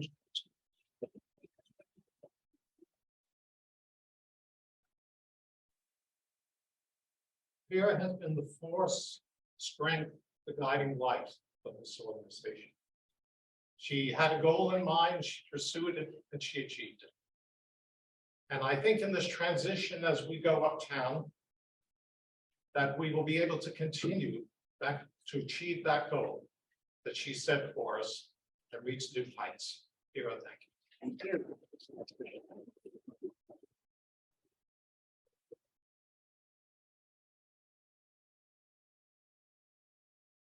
you. networking, but we'll get an opportunity to get back to it after we've got the second very important panel out of the way. So we're going to shift gears slightly and move away from looking at perhaps security and geopolitics and move into other ways in which changes or not are going to affect various dimensions of global affairs, sticking with this notion of multidisciplinary and transdisciplinarity. So with that in mind, again, 5 minutes on the clock to do your opening statements, and I'll start with you. I sat here, so I I know. wouldn't go first. Wow. Right? Always leave it to this Oh, time yeah. to mix things Disrupt. up. Okay, fine. Fantastic to be here. So to the surprise of absolutely nobody in the room, I'm not going to speak about war. But I do want to, I will return to the theme of discontinuity, disruption, and destruction. But I want to think more about this in a constructive frame, which is creative destruction. You know, to think about it in sort of the way that a forest reinvents itself, and maybe think about how the international system and the processes that we're looking at are changing, and you know, they change to move forward. I think, you know, my observations, you know, I spent too long actually working in journalism to trust, to base a lot of my thought processes on things that I read or listen to or watch that are external to me. So I base a lot of my thinking on conversations that I actually have with people, personal conversations. And I've noticed something. In the last 6 months, how a lot of these conversations are going. And I'll give you a little snippet of this because I think it's instructive. Over a period of a few months, I had a conversation with somebody at USAID down in Washington about, you know, the way USAID approaches international development, and some of that, of course, leaks into my field of peace building. And I was essentially told by people that we know that most of what we're doing doesn't work, and yet we keep doing it. But there was a discomfort in the conversation. Barely 2 weeks later, I was speaking with the person who runs the very long titled conflict security program at UNDP. And with absolutely no prompting, he basically said to me the very same thing. We know we're investing a lot in programming with partners that isn't working. It's not sustainable. It's not leading to the outcomes that we want to see. Just this morning, I was on a call with a colleague from the US State Department who was asked, can you give us some examples of places where your office has done successful work? And there was a very, very long, uncomfortable period. And so what this is telling me is, well, first of all, it's great because there's an acknowledgement of failure. And, you know, like any good 12-step program, first step is admitting that you have a problem. And so what I'm starting to see among actors, now I'm not speaking to heads of state or ministers of defense, but I'm seeing on the front lines of people who are doing, you know, the kind of work that I think a lot of people who come from this program want to do, a real acknowledgement that what we've been doing for the last 20 or 30 years is ineffective. Now, when I think about this, I say, well, this is, you know, there's a thought process now. How does change really happen? And I don't believe that it happens primarily at the, you know, at the high state leadership level. I think it often happens much lower and percolates up. So we have some problems. When we look at investment in programming, you know, we've had events in this building in the last few weeks, some that I've helped to moderate through the Peace Research and Education Program. You know, one of our alums was here yesterday speaking about the fact that climate change mitigation last year received less than 2% of philanthropic investment here in the United States, less than 2%. Now, it's been the case for years that that not just peace building, but peace and security funding from philanthropic sources has received less than 1%. So what I think we're starting to see is when we talk about a discontinuity, there's now a discontinuity of thought. And the first, and the thing that encourages me is that people are, they're not just recognizing it, but they're actually starting to say it. The fact that people will say this to me in conversations now, that they recognize that a lot of these things are not working. So to me, I see this as a sign of hope. I actually see, because before there can be change, there must be acknowledgement. There must be a recognition of this, of inconsistencies between need and investment. And there must be a, very slowly a shift that has to happen. I'm not a person that believes peace happens through conflict. Lots of students in the room know that. That it's actually, that these are not phenomenon that are, opposite sides of a coin, but rather there's more of a, first there has to be sort of a discrediting of an idea, and then a new idea emerges, and I think that's what we're beginning to see. I wanted to make,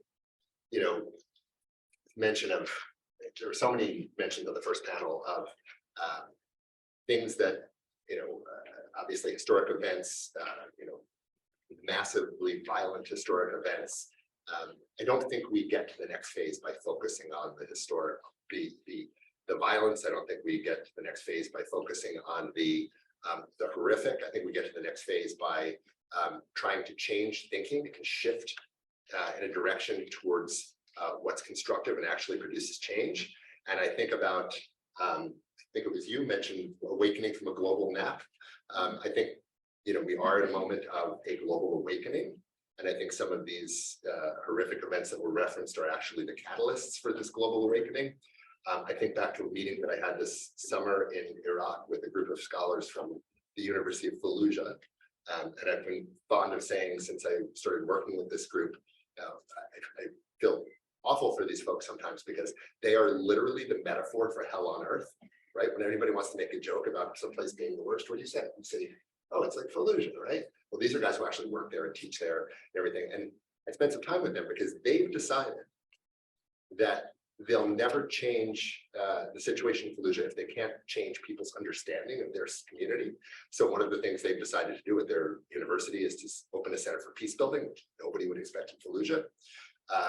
And I spent a lot of time talking to them this summer about, Western peace building thought, Western theories that, that sort of underlie a lot of what I teach about here and other people in the field teach about. And we talked quite a bit about liberal peace building. And, finally, after, a couple of hours of going through a lot of different literature and talking about it, they said, so we're the test case. We're the people who demonstrated that this failed, right? This big idea of liberal peace building doesn't work. And here it is, and we've all lived it. So, at the moment that I think we're at right now, it's not necessarily to me a change in an action, but it is a change in thinking. And I think that has to precede the change in action. So, I think we should all be looking for that. I think we should be looking for signs of reinforcing that. And of course, thinking about education and investment in education, and ways that we can get away from focusing on the horrific and the violent, and shifting people's ideas to focus on the more constructive and the positive change that we actually want. So I'll stop there. But I think it's useful to see this Antonio Gramsci idea of the old is not yet dead and the new cannot yet be born. Maybe the old is dying then. Maybe that gives us. Professor Meyer? Thank you so much, Professor Andrews, and a warm hello from me as well. It's great to see so many faces. As I've been preparing for my remarks and this panel, I've been reflecting back on the time that I've been here. I started here as a full-time faculty in 2011. So 11 years ago, I feel like part of the furniture. So today's event is bittersweet, but an ever optimistic Austrian, I look forward to our move into a new space. I think it's going to be very, very exciting, and I can't wait to see many of you, hopefully all of you, in our new space in our headquarters on 7 East 12th Street come January or February. Now, let's talk about gender, shall we? Some of you, many of you will know that I direct our concentration in global gender studies. For those of you who have not lived under a rock for the last 2 years, you know that what we're witnessing right now is a global backlash against women's rights, against LGBT rights, against gender equality around the world. The situation is serious. However, change, it is reversible. The situation that we're facing right now, those of us who are working in that space, or advocates in that space, we will not be defeated.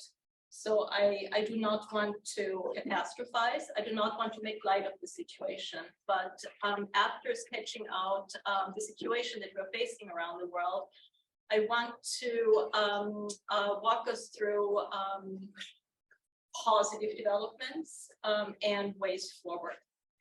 So what are we facing around the world? Global backlash. What does it mean in practical terms? And I will string a little bit of research from my remarks. Just in the United States, in the last year, 240 bills that were explicitly anti-LGBT and particularly anti-trans were advanced in the various state legislatures. In June, we all know Roe versus Wade was overturned by the American Supreme Court. Across the states, plural, people have assumed power, have been elected into power that are virulently opposed to gender equality and are adamant about reversing the progress that we have been made over the last 20 to 30 years. Around the world, we are witnessing a renationalization, if you will, a reemergence of nationalism. Has been accelerated, of course, by the pandemic and the needs to shut down borders. We are now currently 2022 in the 16th year of decline in democracy. We are witnessing an alarming rise in anti-Semitism, in right-wing extremism, authoritarian traditionalism around the world. So to bring us back to the question that Professor Ankerson asked us to reflect on, is this part of a wider global trend? Is this a trend towards the inevitable rise of authoritarianism? Are we moving in that direction? No, I do not think so. Like Professor Altier said in her remarks, I do believe what we're witnessing right now regarding gender equity, or the struggle over gender equality, is part of an ebb and flow.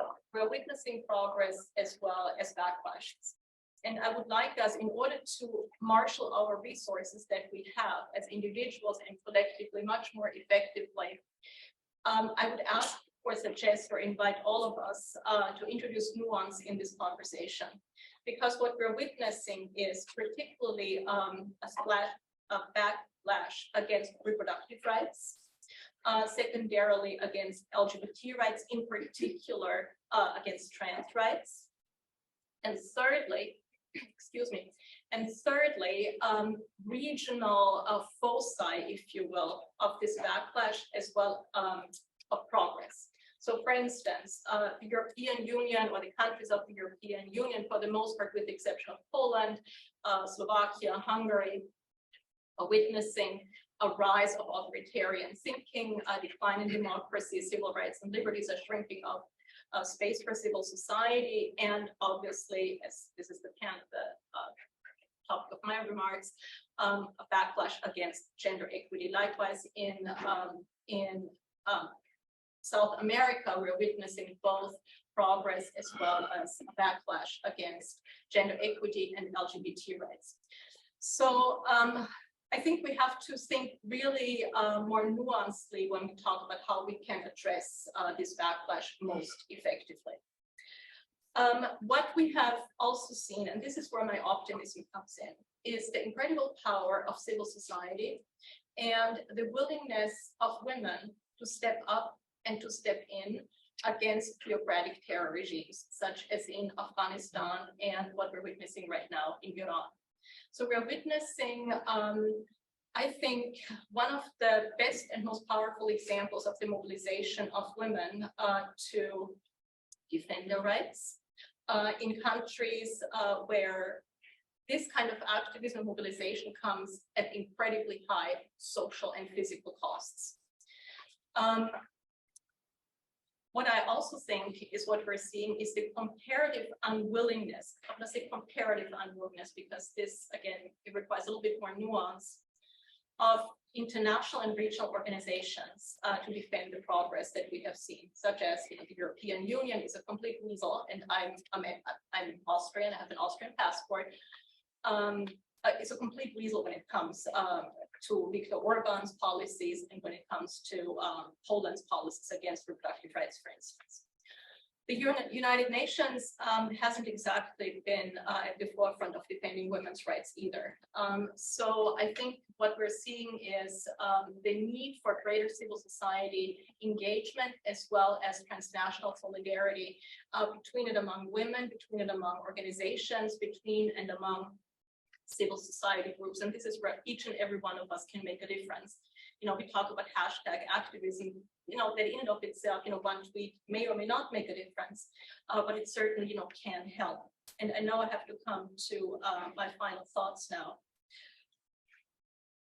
What we have also learned, and this is, you know, I would like to add on to what Tom was sharing about his observation regarding peace building, is we are witnessing a reawakening about the need to rethink international relations, the drivers of international relations, how to respond to conflict, how to respond to economic downturns, how to respond to the management of pandemics, as we've seen over the last 2.5, 3 years. And we're really witnessing a rethinking of what leadership means, what kind of leaders we need globally, domestically, as well as locally. Over the last 3 years, and you know, this is nothing new for those of us who are sitting in this room, women have really stepped up. And women really have shown incredible leadership, alternative forms, and thinking about leadership. We think of, you know, Jacinda Ardern, Angela Merkel in Germany, for instance, to name but a few. There are dozens and dozens and hundreds and thousands of millions of other women. So I think overall, we're witnessing a backlash right now, which is not reversible. We are witnessing a reawakening of the smart politics or the smartness of promoting gender equity, of the incredible, what shall we call it, positive examples women have set for constructive and humane and humanistic leadership that is inclusive, that is respectful, that centers the human being and does not fall prey to archaic thinking of power relations, that is not beholden to old ways of looking at interstate relations and what drives conflict. So, like Tom, I'm also very optimistic in the long term that we're witnessing a reawakening and a long overdue rethinking of what leadership means and how we think about international and global politics in the years. Thank you. Great, thanks very much. John. Hello, so I wanted to lead off with by noting, as we're leaving this building, I am the only full-time faculty member who was once a student here as well. So it's especially sad to have to leave. I'll admit that it's been nice to be able to make final exams rather than take final exams. Years here. It's been nice, but still all the same. It's sad, but I'm very excited for the move and the change. So when thinking about kind of trends that have been going on that you know, we should be mindful of, my mind first goes to thinking about disinformation.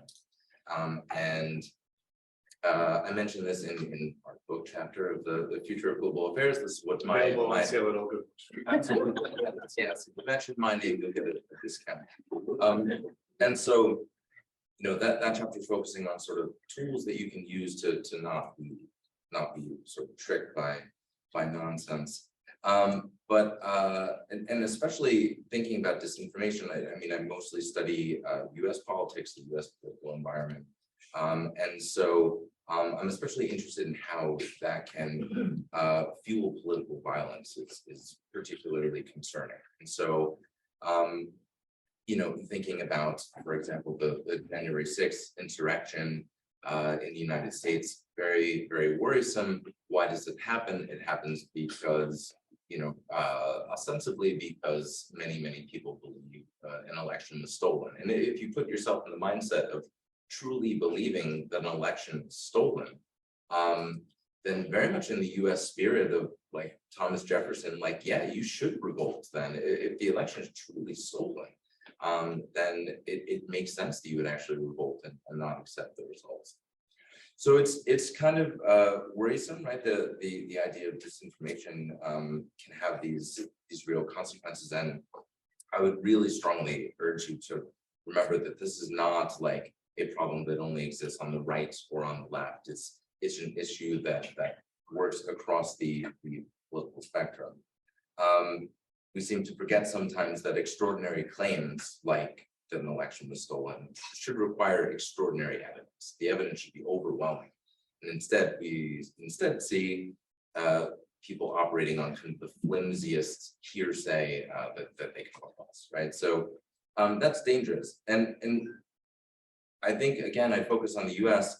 We mentioned earlier by Professor Altier talking about disinformation in China and Russia, certainly the disinformation going on in the lead up to the Ukraine war and sort of the pretext for entering Ukraine. I imagine that was in some ways very, very persuasive. In the US context, though, which is what I'm most familiar with, I do think it's important to think a little bit differently about disinformation. But sometimes when we first approach it, it's like we all imagine ourselves as kind of clean slates. We get hit with this disinformation, and that sort of affects our downstream attitudes and behaviors. And that's sort of our model for thinking about disinformation. But to me, I think it's important to shift that a little bit and think it's sometimes more instructive to think about disinformation much more as a symptom of a disease rather than the disease itself, right? That is an outcome. The underlying disease, the reason why disinformation occurs in the first place, is because of what has come to be called this sort of calcification of politics in the United States, right? It's the hardening of political identities, the strengthening of allegiance to your side, right? As well as its very evil twin, the increasing mistrust and hatred of the other side, right? And so that's why disinformation is happening in the first place, is because there's an audience who's open to receiving it and willing to believe it. But it's not necessarily the case that is going to change any attitudes or behaviors. I saw a great talk recently on studying sort of disinformation, and a key conclusion of it was even when you change people's factual beliefs, so like a good example is immigration. So immigration attitudes both outside of the US and within the US. A naive view might suggest that if someone believed that there are, an enormous explosion of immigrants, that would lead them to say like, okay, well, we have to have something a little bit more restrictive in place. So immigration is run rampant. And so you might think that policy attitudes and maybe even actions that people take, like votes, voting for politicians who want to restrict immigration or something, you might think that it flows from these perceptions of reality. But in fact, even when you change these beliefs about and confirming that you're actually changing people's beliefs about, say, the share of immigrants in the United States or the share of immigrants in one's community, you can change beliefs about reality, but it doesn't actually change the attitudes, the downstream attitudes, behaviors that we really care about sometimes, like voting for politicians who want to restrict immigration or attitudes toward immigrants as people, empathy toward immigrants. It doesn't actually change those things, right? So too much emphasis on do people have the right information or the wrong information, can sometimes lead you astray from what we really care about, which is how are people voting, how are they behaving, how do they treat other people in society, right? That's the stuff that is much harder to change sometimes. And again, it's partly because of these hardening political identities that it becomes harder and harder to sort of have empathy for the other side. Right, so to me, this has a lot of implications for policy making, sort of this like mistrust of the other side. If you allow politics to get so calcified that the other side is self-evidently wrong, that whatever they're proposing has to be wrong. There has to be some ulterior motive. There has to be something nefarious about it. There has to be something wrong-headed about it, right? That worries me on a number of issues in the US, but for me, like the issue is climate change. Like that is the issue. It should be treated as a category unto itself. It is not like other political issues. It is so fundamental to all other political issues, at least in my perspective, that it is just incredibly important to do something about. And yet, when anyone is proposing action on climate change, what happens, right? It's immediately regarded with suspicion, some global plots, right? Some global elitist cabal, internationalists trying to, control whatever, right? We get into this sort of silliness, right? It's immediately mistrustful. That's a problem because in the US, we more often than not are living in a divided government situation where we don't have one party controlling all of government. So it requires some compromise, it requires some working across the aisle. But if people are constantly mistrusting the other side, then working across the aisle is seen as, it's seen even worse than just like wrong or not ideal, right? It's seen as like surrender. If one side works in any way on anything substantive, it can be seen as surrender, which is deeply upsetting again for issues like climate change, where it's kind of like, even if we can't get the perfect policy, if we could even make some incremental progress, that would be how any progress is progress. And so, but you will get zero if there's constant mistrust of the other side, right? So that is again where I kind of the first trend that came to mind was disinformation, but the deeper trend is kind of political polarization, the hardening of partisan identities, the hardening of political identities, and sort of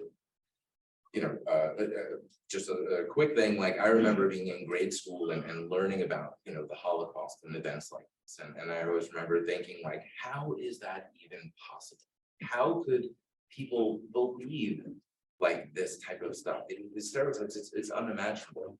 And unfortunately, now as I look at the US, it's imaginable.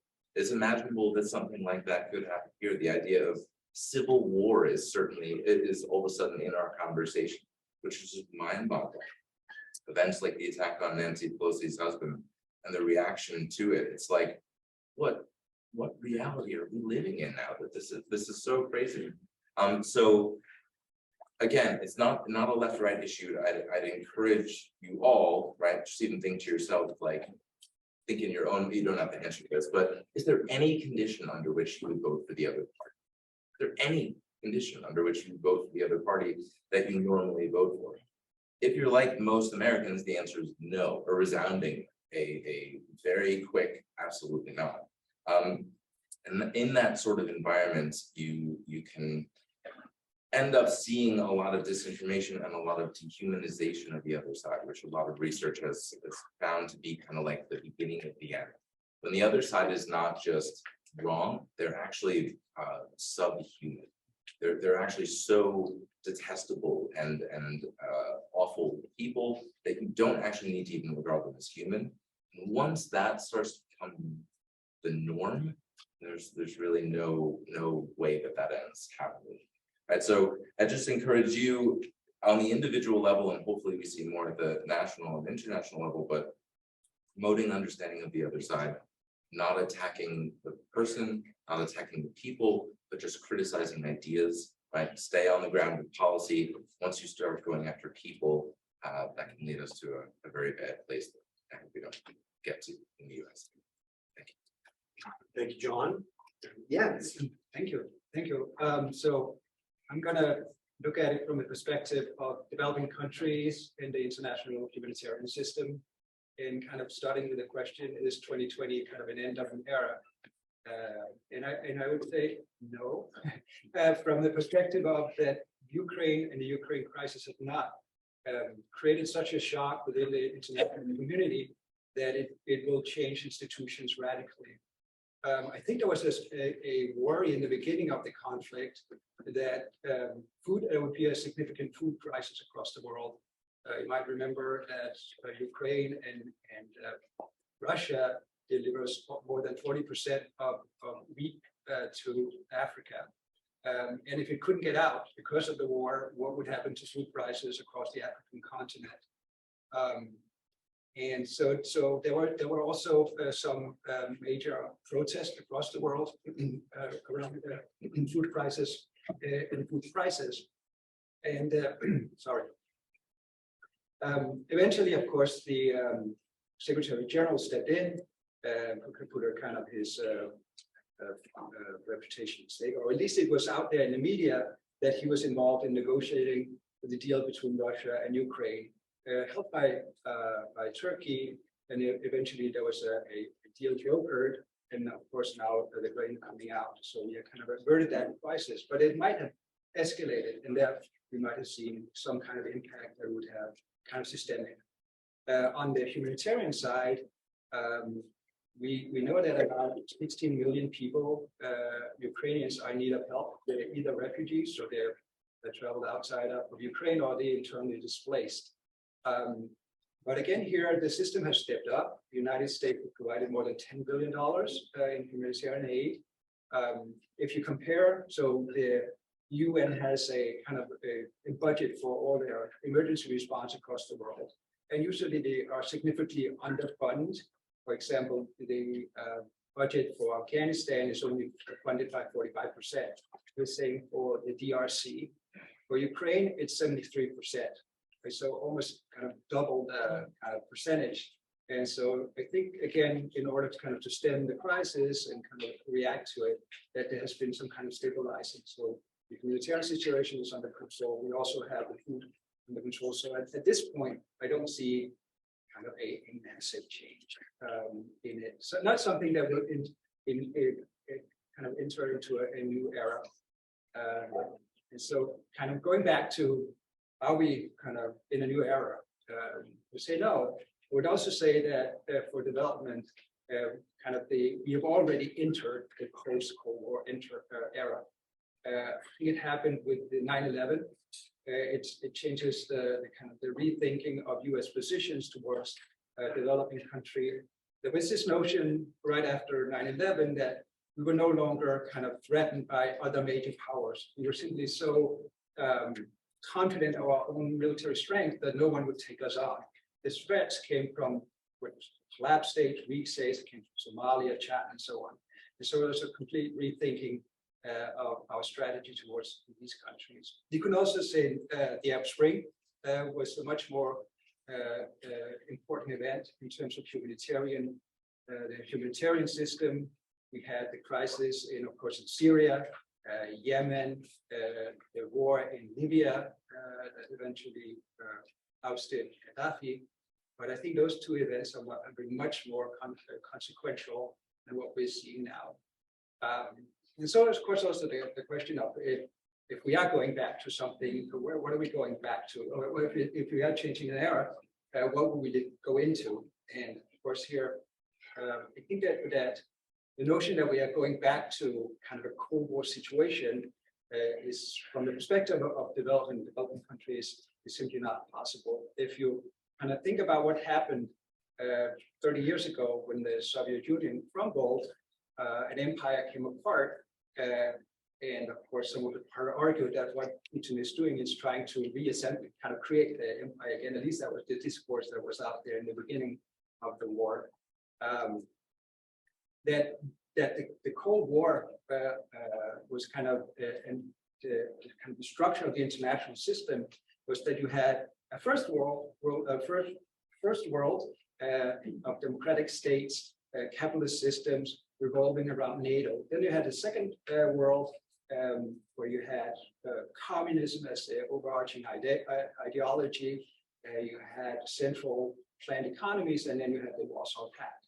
And then you had kind of a reciprocal category of what we call the third world, where the rest of the countries sort of fit into. They were often former colonies, they were poor, and they were politically unstable. And so that was where the Cold War was really fought. And of course, once the Soviet Union kind of came apart, the second world, then the third world also started to dissolve. And there was kind of two elements to that. One was that the enormous economic success of India and China, and the millions of people that were pulled out of poverty in these two countries. So that was kind of one track. And then we had another track where, because of the end of the Cold War, the donor countries also cut back on foreign aid. So it dropped about 30%. And then that set off a lot of political and social crises across countries. So for Sub-Saharan Africa, the kind of GDP for per capita for the continent was lower in the year 2000 than 20 years before. And so you saw this collapse. And I think that really triggered then the next step in kind of our development thinking, both around how do we go about development, but also how we think about developing countries as such. And that was the Millennium Development Goals, where we introduced some kind of accountability into the system, that development was not something that was just done project by project and we kind of evaluated, but we really had kind of any idea where we were going on a kind of larger scale by kind of identifying some targets and then specifically kind of measuring them over 15 years, and we were doing better or worse on them to kind of introduce accountability. And then that led to, I think, the next step, which really where we could say this is where this is a new era. And that, I think, was the Millennium Development Goals, the Sustainable Development Goals, that grew out of this Millennium Development Goals, because it's an agenda that is not just for developing countries. So it's also for developed countries. So no country has kind of found their way towards sustainable development. So now development is something that we do everywhere in the world. Right here in New York City, for example, the city was the first to track the goals as a city and report to the UN. That was been unthinkable just 20 years ago, that we would do development projects here. But it also kind of changed the way that we think about developing countries. So we moved from the third world into the developing countries kind of notion of it. And then the same year as we introduced the Sustainable Development Goals, the World Bank announced that they were no longer use the term developing countries, that there was so much, it was kind of antiquated. And now that every country is doing development, why would some be developing and some not? And so I think that kind of the way we think about the world, the way we think about development is really, that's the post-Cold War era that we're entering into. And I think it's also reflected in, now we have organizations like G20. Like before, developing countries were not considered as powerful enough to be part of setting a global agenda. But now you have India, you've got Indonesia, you've got China, you've got Brazil, South Africa, and so on, part of these organizations. And developing countries that we're no longer calling developing countries are now also giving development aid to other developing countries, which kind of also signals that they are now taking responsible for poverty and development issues beyond their own borders, although they're struggling with themselves. So I think that is that's the real change here. It's happened, over the past 30 years since the end of the Cold War. Yeah, thanks for that. I mean, it's very useful to see this idea of multipolarity, multi-actorhood, but also multi-temporalness. That an epoch or an era doesn't have to uniformly be the same across all of these different countries. Jumo. Yeah, thank you, Chris. So I'm going to come from a global South perspective with the trends that I'm going to tease out. And I do think that we are definitely in the early years of a decisive decade. I'm thinking about the future of global affairs. And the terms of geopolitical competition between the major powers, as well as coordination, they're being set today. And the ways that we actually conceptualize power and power relations is increasingly being challenged, at least from the global south. And I really want to focus on the latter part of my sentence because I feel like the first panel did a great job talking and teasing about the geopolitical competition and coordination between major powers. So when we look at the African region, which is my specialization, the way that power is being conceived and assessed by African states themselves, by domestic stakeholders, by international stakeholders, it's increasingly being challenged, especially when we think about the various military coups that we have seen in the last 3 years. So if we think about 2022, now we've had 7 military coups. And we've had, for example, Mali and Burkina Faso having 2 coups within 1 year.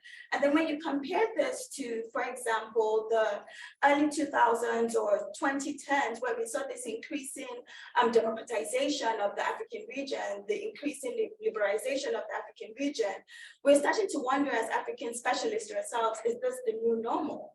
And if this is the new normal, what should we be doing about this? How can we have African solutions to African problems? How do we have more regionalism, right?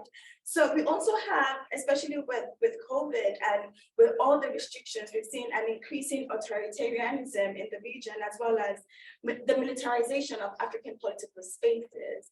And this makes us question the role of the UN, the role of regional organizations such as the AU, ECOWAS, whether they're actually legitimate bodies in the eyes of citizens themselves. So I'll use Mali, for example. Even though there was a military coup and ECOWAS and the AU had given them sanctions, the military junta had given them sanctions, had made out statements, the citizens went out to the streets to protest and said they wanted the junta, right? So there's this shift in what is acceptable for citizens, the types of power relations that citizens are willing to accept right now. And then we've also seen with the jihadist groups that they are actually being considered an alternative to state structures. They're considered more legitimate than state officials. And when you go and talk to local communities, they would say, for example, in the Lake Chad region and in the Sahel, we would rather give, our taxes, we would rather support groups such as Boko Haram or, ISWAP, the Islamic State in West African province, than the Nigerian state. They have looked out more for us. They look out more for our interests. They give us security. They give us help. They give us food. But what is the government doing for us? So when it comes to power relations, we tend, especially in the West, to kind of think about it like sovereignty, legitimacy. And for a lot of citizens, it's all about human security. How are you protecting me as an individual? And I feel like with COVID, even though we're in a post-pandemic world, a lot of African governments are just thinking about their economies.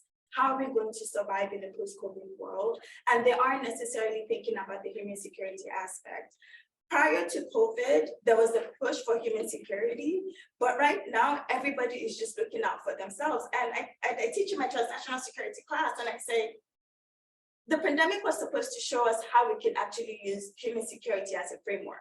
And everybody used the pandemic using the national security framework to look out for themselves.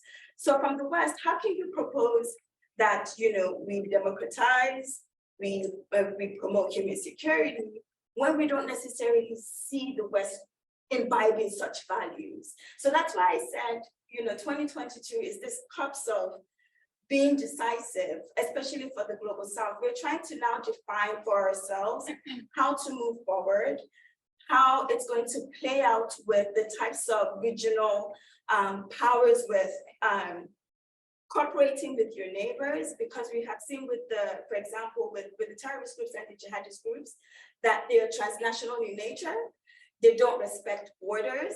They go across borders, and we can afford to have counterterrorism strategies, whether they're military, whether they're non-military, being so border-centric, being based off of the post-colonial borders that were imposed on African states, because a lot of people don't see themselves like that. So in essence, I have 3 questions that I think would be very decisive in really knowing whether the situation that we're in is, you know, a situation of continuity, disruption, or destruction, because I'm going according to the theme of the month, right? The first is, are conceptualizations of power shifting and shaping how states today and states in the future are going to organize, structure, and invest in diplomatic as well as military institutions? The second is, are new conceptualizations of power influencing how states are going to behave in crisis situations? Because we don't want to miscalculate. We did that with Afghanistan, we did that in the Sahel. So we actually want to learn from our lessons. And the third is, this is the final point, how are conceptualizations of power impacting military forces and influencing how we're going to perceive threats today, how we're going to perceive threats tomorrow, and how we are going to fight, in quotes and unquote, new wars. Thank you. Great, thank you very much. I think it's very interesting, this notion that what you bring up and what Jens talked about, this notion of similarity. There's not that much difference anymore across these, what used to be broad gulf. So when Martin Kimami, the permanent rep from Kenya, was addressing Russia, saying, hey, listen, we all live with borders we don't like. And it's a matter of actually kind of getting used to that. And there is no difference whether you're a post-colonial African country or a post-Soviet, post-imperial Russian country. We have to kind of live with as imperfect as they are. So it's an interesting notion of this commonality. Over to you, Christian. Thank you. Good afternoon, everyone. Hi, it's great to be here with you. Thanks so much, Chris, for bringing us together. And thank you so much for making this a home for such a long time for all of us. I'm already nostalgic. I don't know if you can be pre-nostalgic, but I'm pre-nostalgic. If that technology, exactly. There you go. There you go. Well, I'm responsible for the global economy concentration, so I'll focus on the question from that perspective. Before doing that, a quick question to you, which is, who of you thinks that next year will be better for you than this year? What, like, in terms of like whatever better means for you, who of you thinks next year you'll be better off next year than this year? Yeah. All right. Very optimistic group. All right. Great. I'll come back to that question in a second. But so I'd like to build on the great contributions that we heard earlier. And I do think we're in this kind of perma crisis, right? That in a way is kind of permanent instability, and in a way we're just going from one to the other. It's kind of how in startups, right? We're always running from one crisis to the other and one crisis to the other. But in the startup world, there's this beautiful idea that you should never waste a good crisis, right? In the sense of like, that's the time when you can catch people and rethink, peace building, rethink development, rethink all these different areas. And so, I think you already kind of beautifully, I think, articulated the context, right? That huge polarization, especially, I've been flabbergasted recently again, realizing that there's more people in the world that believe, or that live in countries that believe that sanctions against Russia are wrong than right. And so in a way, that is something where, again, it doesn't have to be the people, but it's the countries where the people live that believe that there shouldn't be sanctions. And so we might think here, oh yeah, great, like all the people I know are for sanctions. Well, but if you travel the world, you will realize it might not be the case. And so I think there's all these kind of hidden disagreements and obvious disagreements out there. And that obviously kind of from an economist perspective, also falls into, how we think about the economy, right? You've all probably seen in your own pockets that, inflation, all these kind of things are a big problem for a lot of us, I think. And there's kind of potential recession, all these kind of things. And economists then tend to say, okay, let's predict what happens, right? So they will tell you in 2 years from now, inflation will be half, and then this will happen, this will happen. And the point that I want to make is don't put too much trust into those predictions because a lot of times they tend to be wrong. And the reason is that I think it comes back to Professor Altier's wonderful point that we live in a world that's not linear. Like we can't work like AI, right? That predicts the future based on the past. Like that's just not going to work. And so I think that's why I like the kind of more creative, thinking about scenarios, thinking about what could be, and really kind of thinking about it in a way that is not kind of, thinking that you can just extrapolate from the past. And so what I really want to focus on those kind of couple of minutes that I have is how do we get away from that kind of illusion of control, the illusion of knowledge, the illusion that we can know what happens in 1 or 2 years, unless we're in the driver's seat, right? That's always the best position to be in. If you're the leader of a country or something, then those things that are external to us become internal to you, right? You can make a lot of those things happen. So I hope a lot of you will go into leadership positions so that we can internalize a lot of the conversations that we have here. But until then, the key point I want to make is that we want to focus on the things that we can control. That's kind of the one recommendation, if there were one from today, that I would make, which is that there's all these macro issues, right? Recession, inflation, X, Y, Z, and we can spend a lot of time on this, and that will make us very anxious. And then we can say, okay, what of this can I control? Are there aspects in there that I can use, like you can use every crisis? And so what do I mean with this? I mentioned that most predictions are wrong, right? Fast-moving consumer goods, Procter & Gamble types, right? Where you have products, around 60% of predictions are wrong. Why are they wrong? Because customer preferences change, because the world changes, because one day to the other you have tariffs, all these kind of things that you can partly see coming and partly you really can't. And so what I believe we can do is we can build a muscle for the unexpected. We can, whatever kind of life throws at us, we can build that muscle that allows us to make the best of it. And so concretely what I mean with this is really to say, how do we get to a point where we can reframe situations away from this is just a crisis, this is just a threat, to can I see the potentiality in this? So what do I mean? Take something like COVID, right? When you had COVID, breweries, they lost their main customers, restaurants and so on, right? They all shut down. So some of them said, well, we have a lot of alcohol, so why don't we produce hand sanitizer and turn it into a hand sanitizer company? And so those became some of the best performing companies because they already had all the resources that was needed and nobody could grow as fast as they could. So they saw the potentiality in the moment. A lot of you, right? I remember when COVID hit a couple of years ago, how many of you, had your career lined up, right? Internship at a bank, XYZ, and then from one day to the other, it just wasn't there. And what I found fascinating is how many of you found your way into something even more exciting because you reevaluated your life in some way or the other. And you said, you know what? I always took that for granted, but maybe I actually don't want to be a banker. Maybe I want to do XYZ other thing. And so it's really that kind of idea of there's always something in a situation. And where I learned this, and I really love what you said earlier, a lot of my work is in Sub-Saharan Africa and especially in Kenya and parts of Cape Flats and in Cape Town. And there's this amazing organization I've mentioned a couple of times to some of you, which is called Reconstructed Living Labs. And I will never forget the first time I went to them, because the reason I find that context so fascinating is that they've never had a day without disruption. Like in that context, you have constant disruptions. Always someone sick, always someone gets killed somewhere, always someone, in those kind of resource constrained, tough crime areas, you live constant disruption. So there's a lot to learn from us, how we can actually cope with those disruptions. And I remember the first time I went there, I asked them, what should I, as the Western do-gooder coming into your context, what should I never ask you? And they said, never ask me as a first question, what you need. Because when you ask what you need, you make it a resource question. You make it, I'm the beneficiary, I'm the person who needs your benevolence. But if you ask what's already here, how can we make the best of it? Then we can be really creative and we can make the best of it, and then you can still bring your resources. And of course, we like resources, but look at the assets first rather than the liabilities, right? Because a lot of times, welcoming at others push communities to frame around their liabilities, and then people start believing, right? Versus really like framing around assets and then saying, okay, of course there's liabilities. And to me, that was a huge shift in thinking to say, if you look at the world as what's already here and how we can make the best of it, you look at a former drug dealer and you see a potential teacher. That person is extremely resourceful, creative, has a lot of social capital. You turn them into a teacher, you turn a local community around. The point is, with those kind of crisis points, then you can really turn communities around. My second aspect is really this idea of having a bias for action.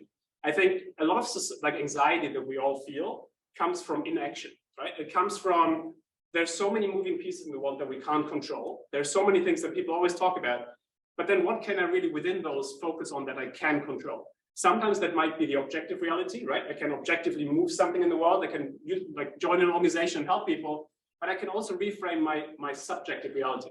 And that's really the one thing that in my life has been the most effective way to cope with disruptions, which is to say, how can I find meaning in every situation? Is there something I can find here? And I highly recommend a book, Viktor Frankl's Man's Search for Meaning, which is all about the question of how do you find meaning in crisis? And Viktor Frankl was in the toughest situation you can imagine. He was in a concentration camp where objectively there's no hope, there's no meaning, there's nothing. So he said, let me create some meaning.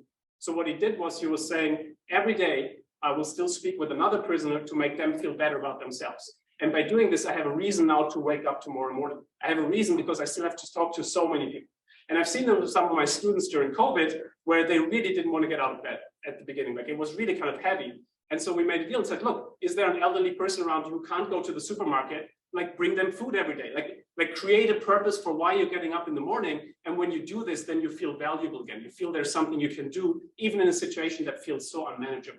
And so that's why I'm such a huge fan of really thinking about, is there still something actionable in here, even if it seems small, because we all need that kind of anchor in our life, right? To not become extremists, to not become kind of unanchored in our lives. And so to wrap this up, it's really in the spirit of Viktor Frankl that we cannot always choose the situation we're in, but we can always choose our response to it. And that's why our freedom is our liberty, and hopefully all the positive change that we all hoping to see.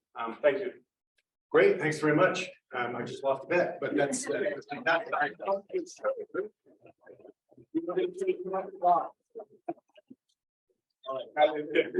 I didn't, so, oh well. I'd like to turn the floor over to Vera for some final words. We are already so over time that I'm afraid any questions are going to be between us and the bar, which is a dangerous position to be. So I'd rather put you in that position, Vera, and give you the final words for today. Okay, and I'm gonna make it short because everybody's dying for a drink of water. So I think, wow, so nice to see you all. First of all, I think we've only been in this room twice for a public event, but of course we had 40 every semester, and then we moved to online. But it's so good to be back, to be able to give each other, whether it's elbow or a hug. I really mean that. It is a bittersweet moment because we're moving out of 430 and we're moving out of Woolworth. But as you've heard, it's also a beginning. A couple of just brief thoughts. First of all, there's no such thing as a founder. Everybody's referred to me as a founder. It means I've been around for a long time. Yes, okay. There were many people in Canada that you choose here in 2005. Michael, I think, Oppenheimer was one of the first ones that I invited to join us. And all these people here, they were the ones who really made this a center. And I'm not saying that lightly, because in 2004, when this was launched, it was a very different type of animal than it is today, because the world has changed. The trends have been, cropping up faster than you can count. And they have been responsive to that. And they have created not definitive answers, but certainly the knowledge which will help all of you and others to come to continue the good work that you're already doing. A couple of, as you probably know, I'm a storyteller. So I'm often asked, what is it that made you interested in what was called international affairs? As some of you may know, I came to this country as a relative in January of 47 as an immigrant. I didn't speak English. I'm a product of public schools all the way through Queens College and only later graduate school with scholarships. This country was really very much of an ideal. My passion for international affairs began almost from day one. I think the first paper I wrote in public school, 74, in Williamsburg, was about what we call the American Indians, okay, and that land that had been expropriated from them.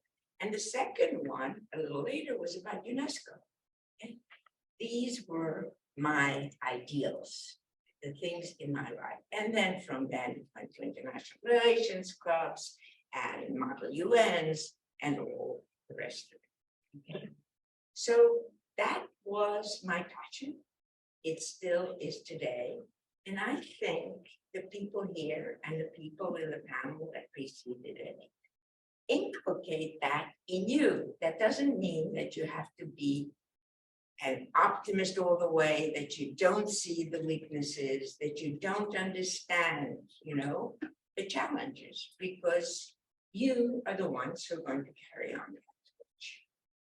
one little episode, I have lots to tell you, but I did study history in between international affairs.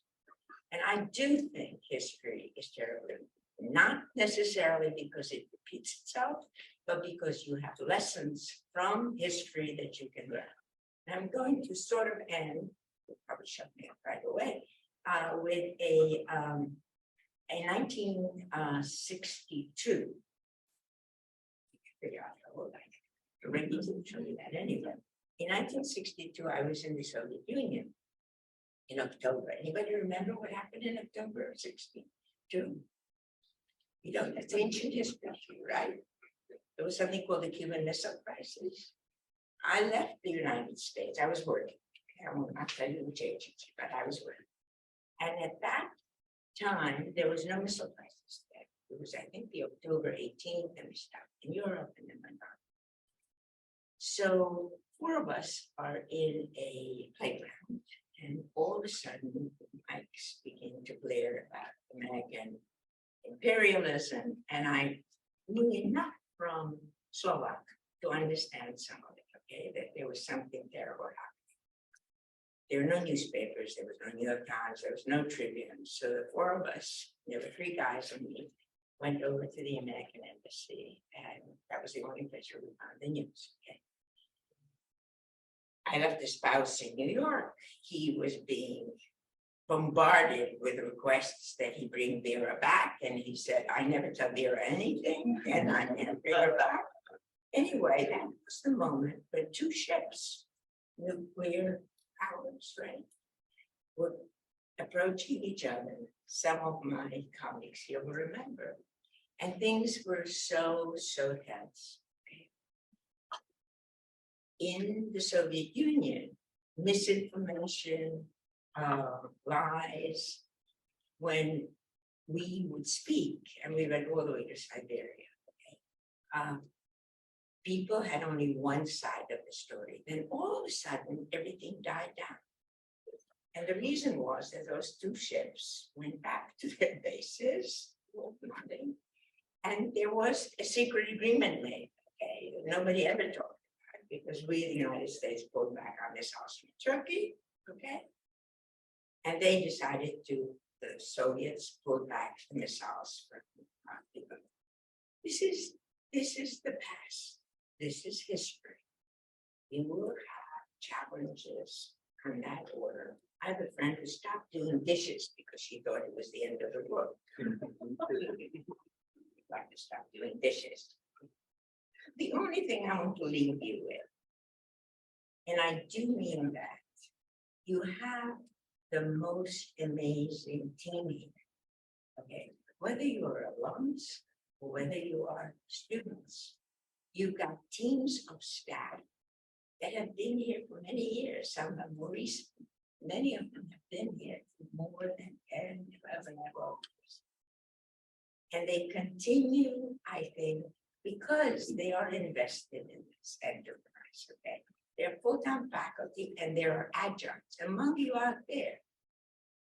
Take advantage of that, okay?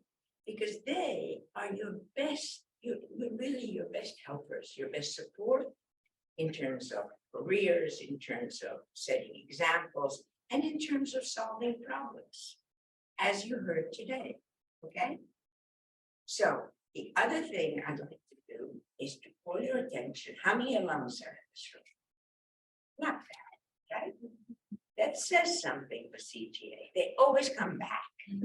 They always write emails. And I want to, where's Tim? Tim, get up. Tim Valentine has recently, how many years already? Not even joined as head of SBS alumni. I have lived through many attempts at doing a good job with him. I think he is on to something. And I'm not talking just about social events. I think he will be trying to gather information from you, okay? What you're doing. You write to me very often. You write to Carol and you write to Chris, you write to all of them. We need a repository as well. So in addition to writing to Cory, who's standing over there and looking at her emails. No.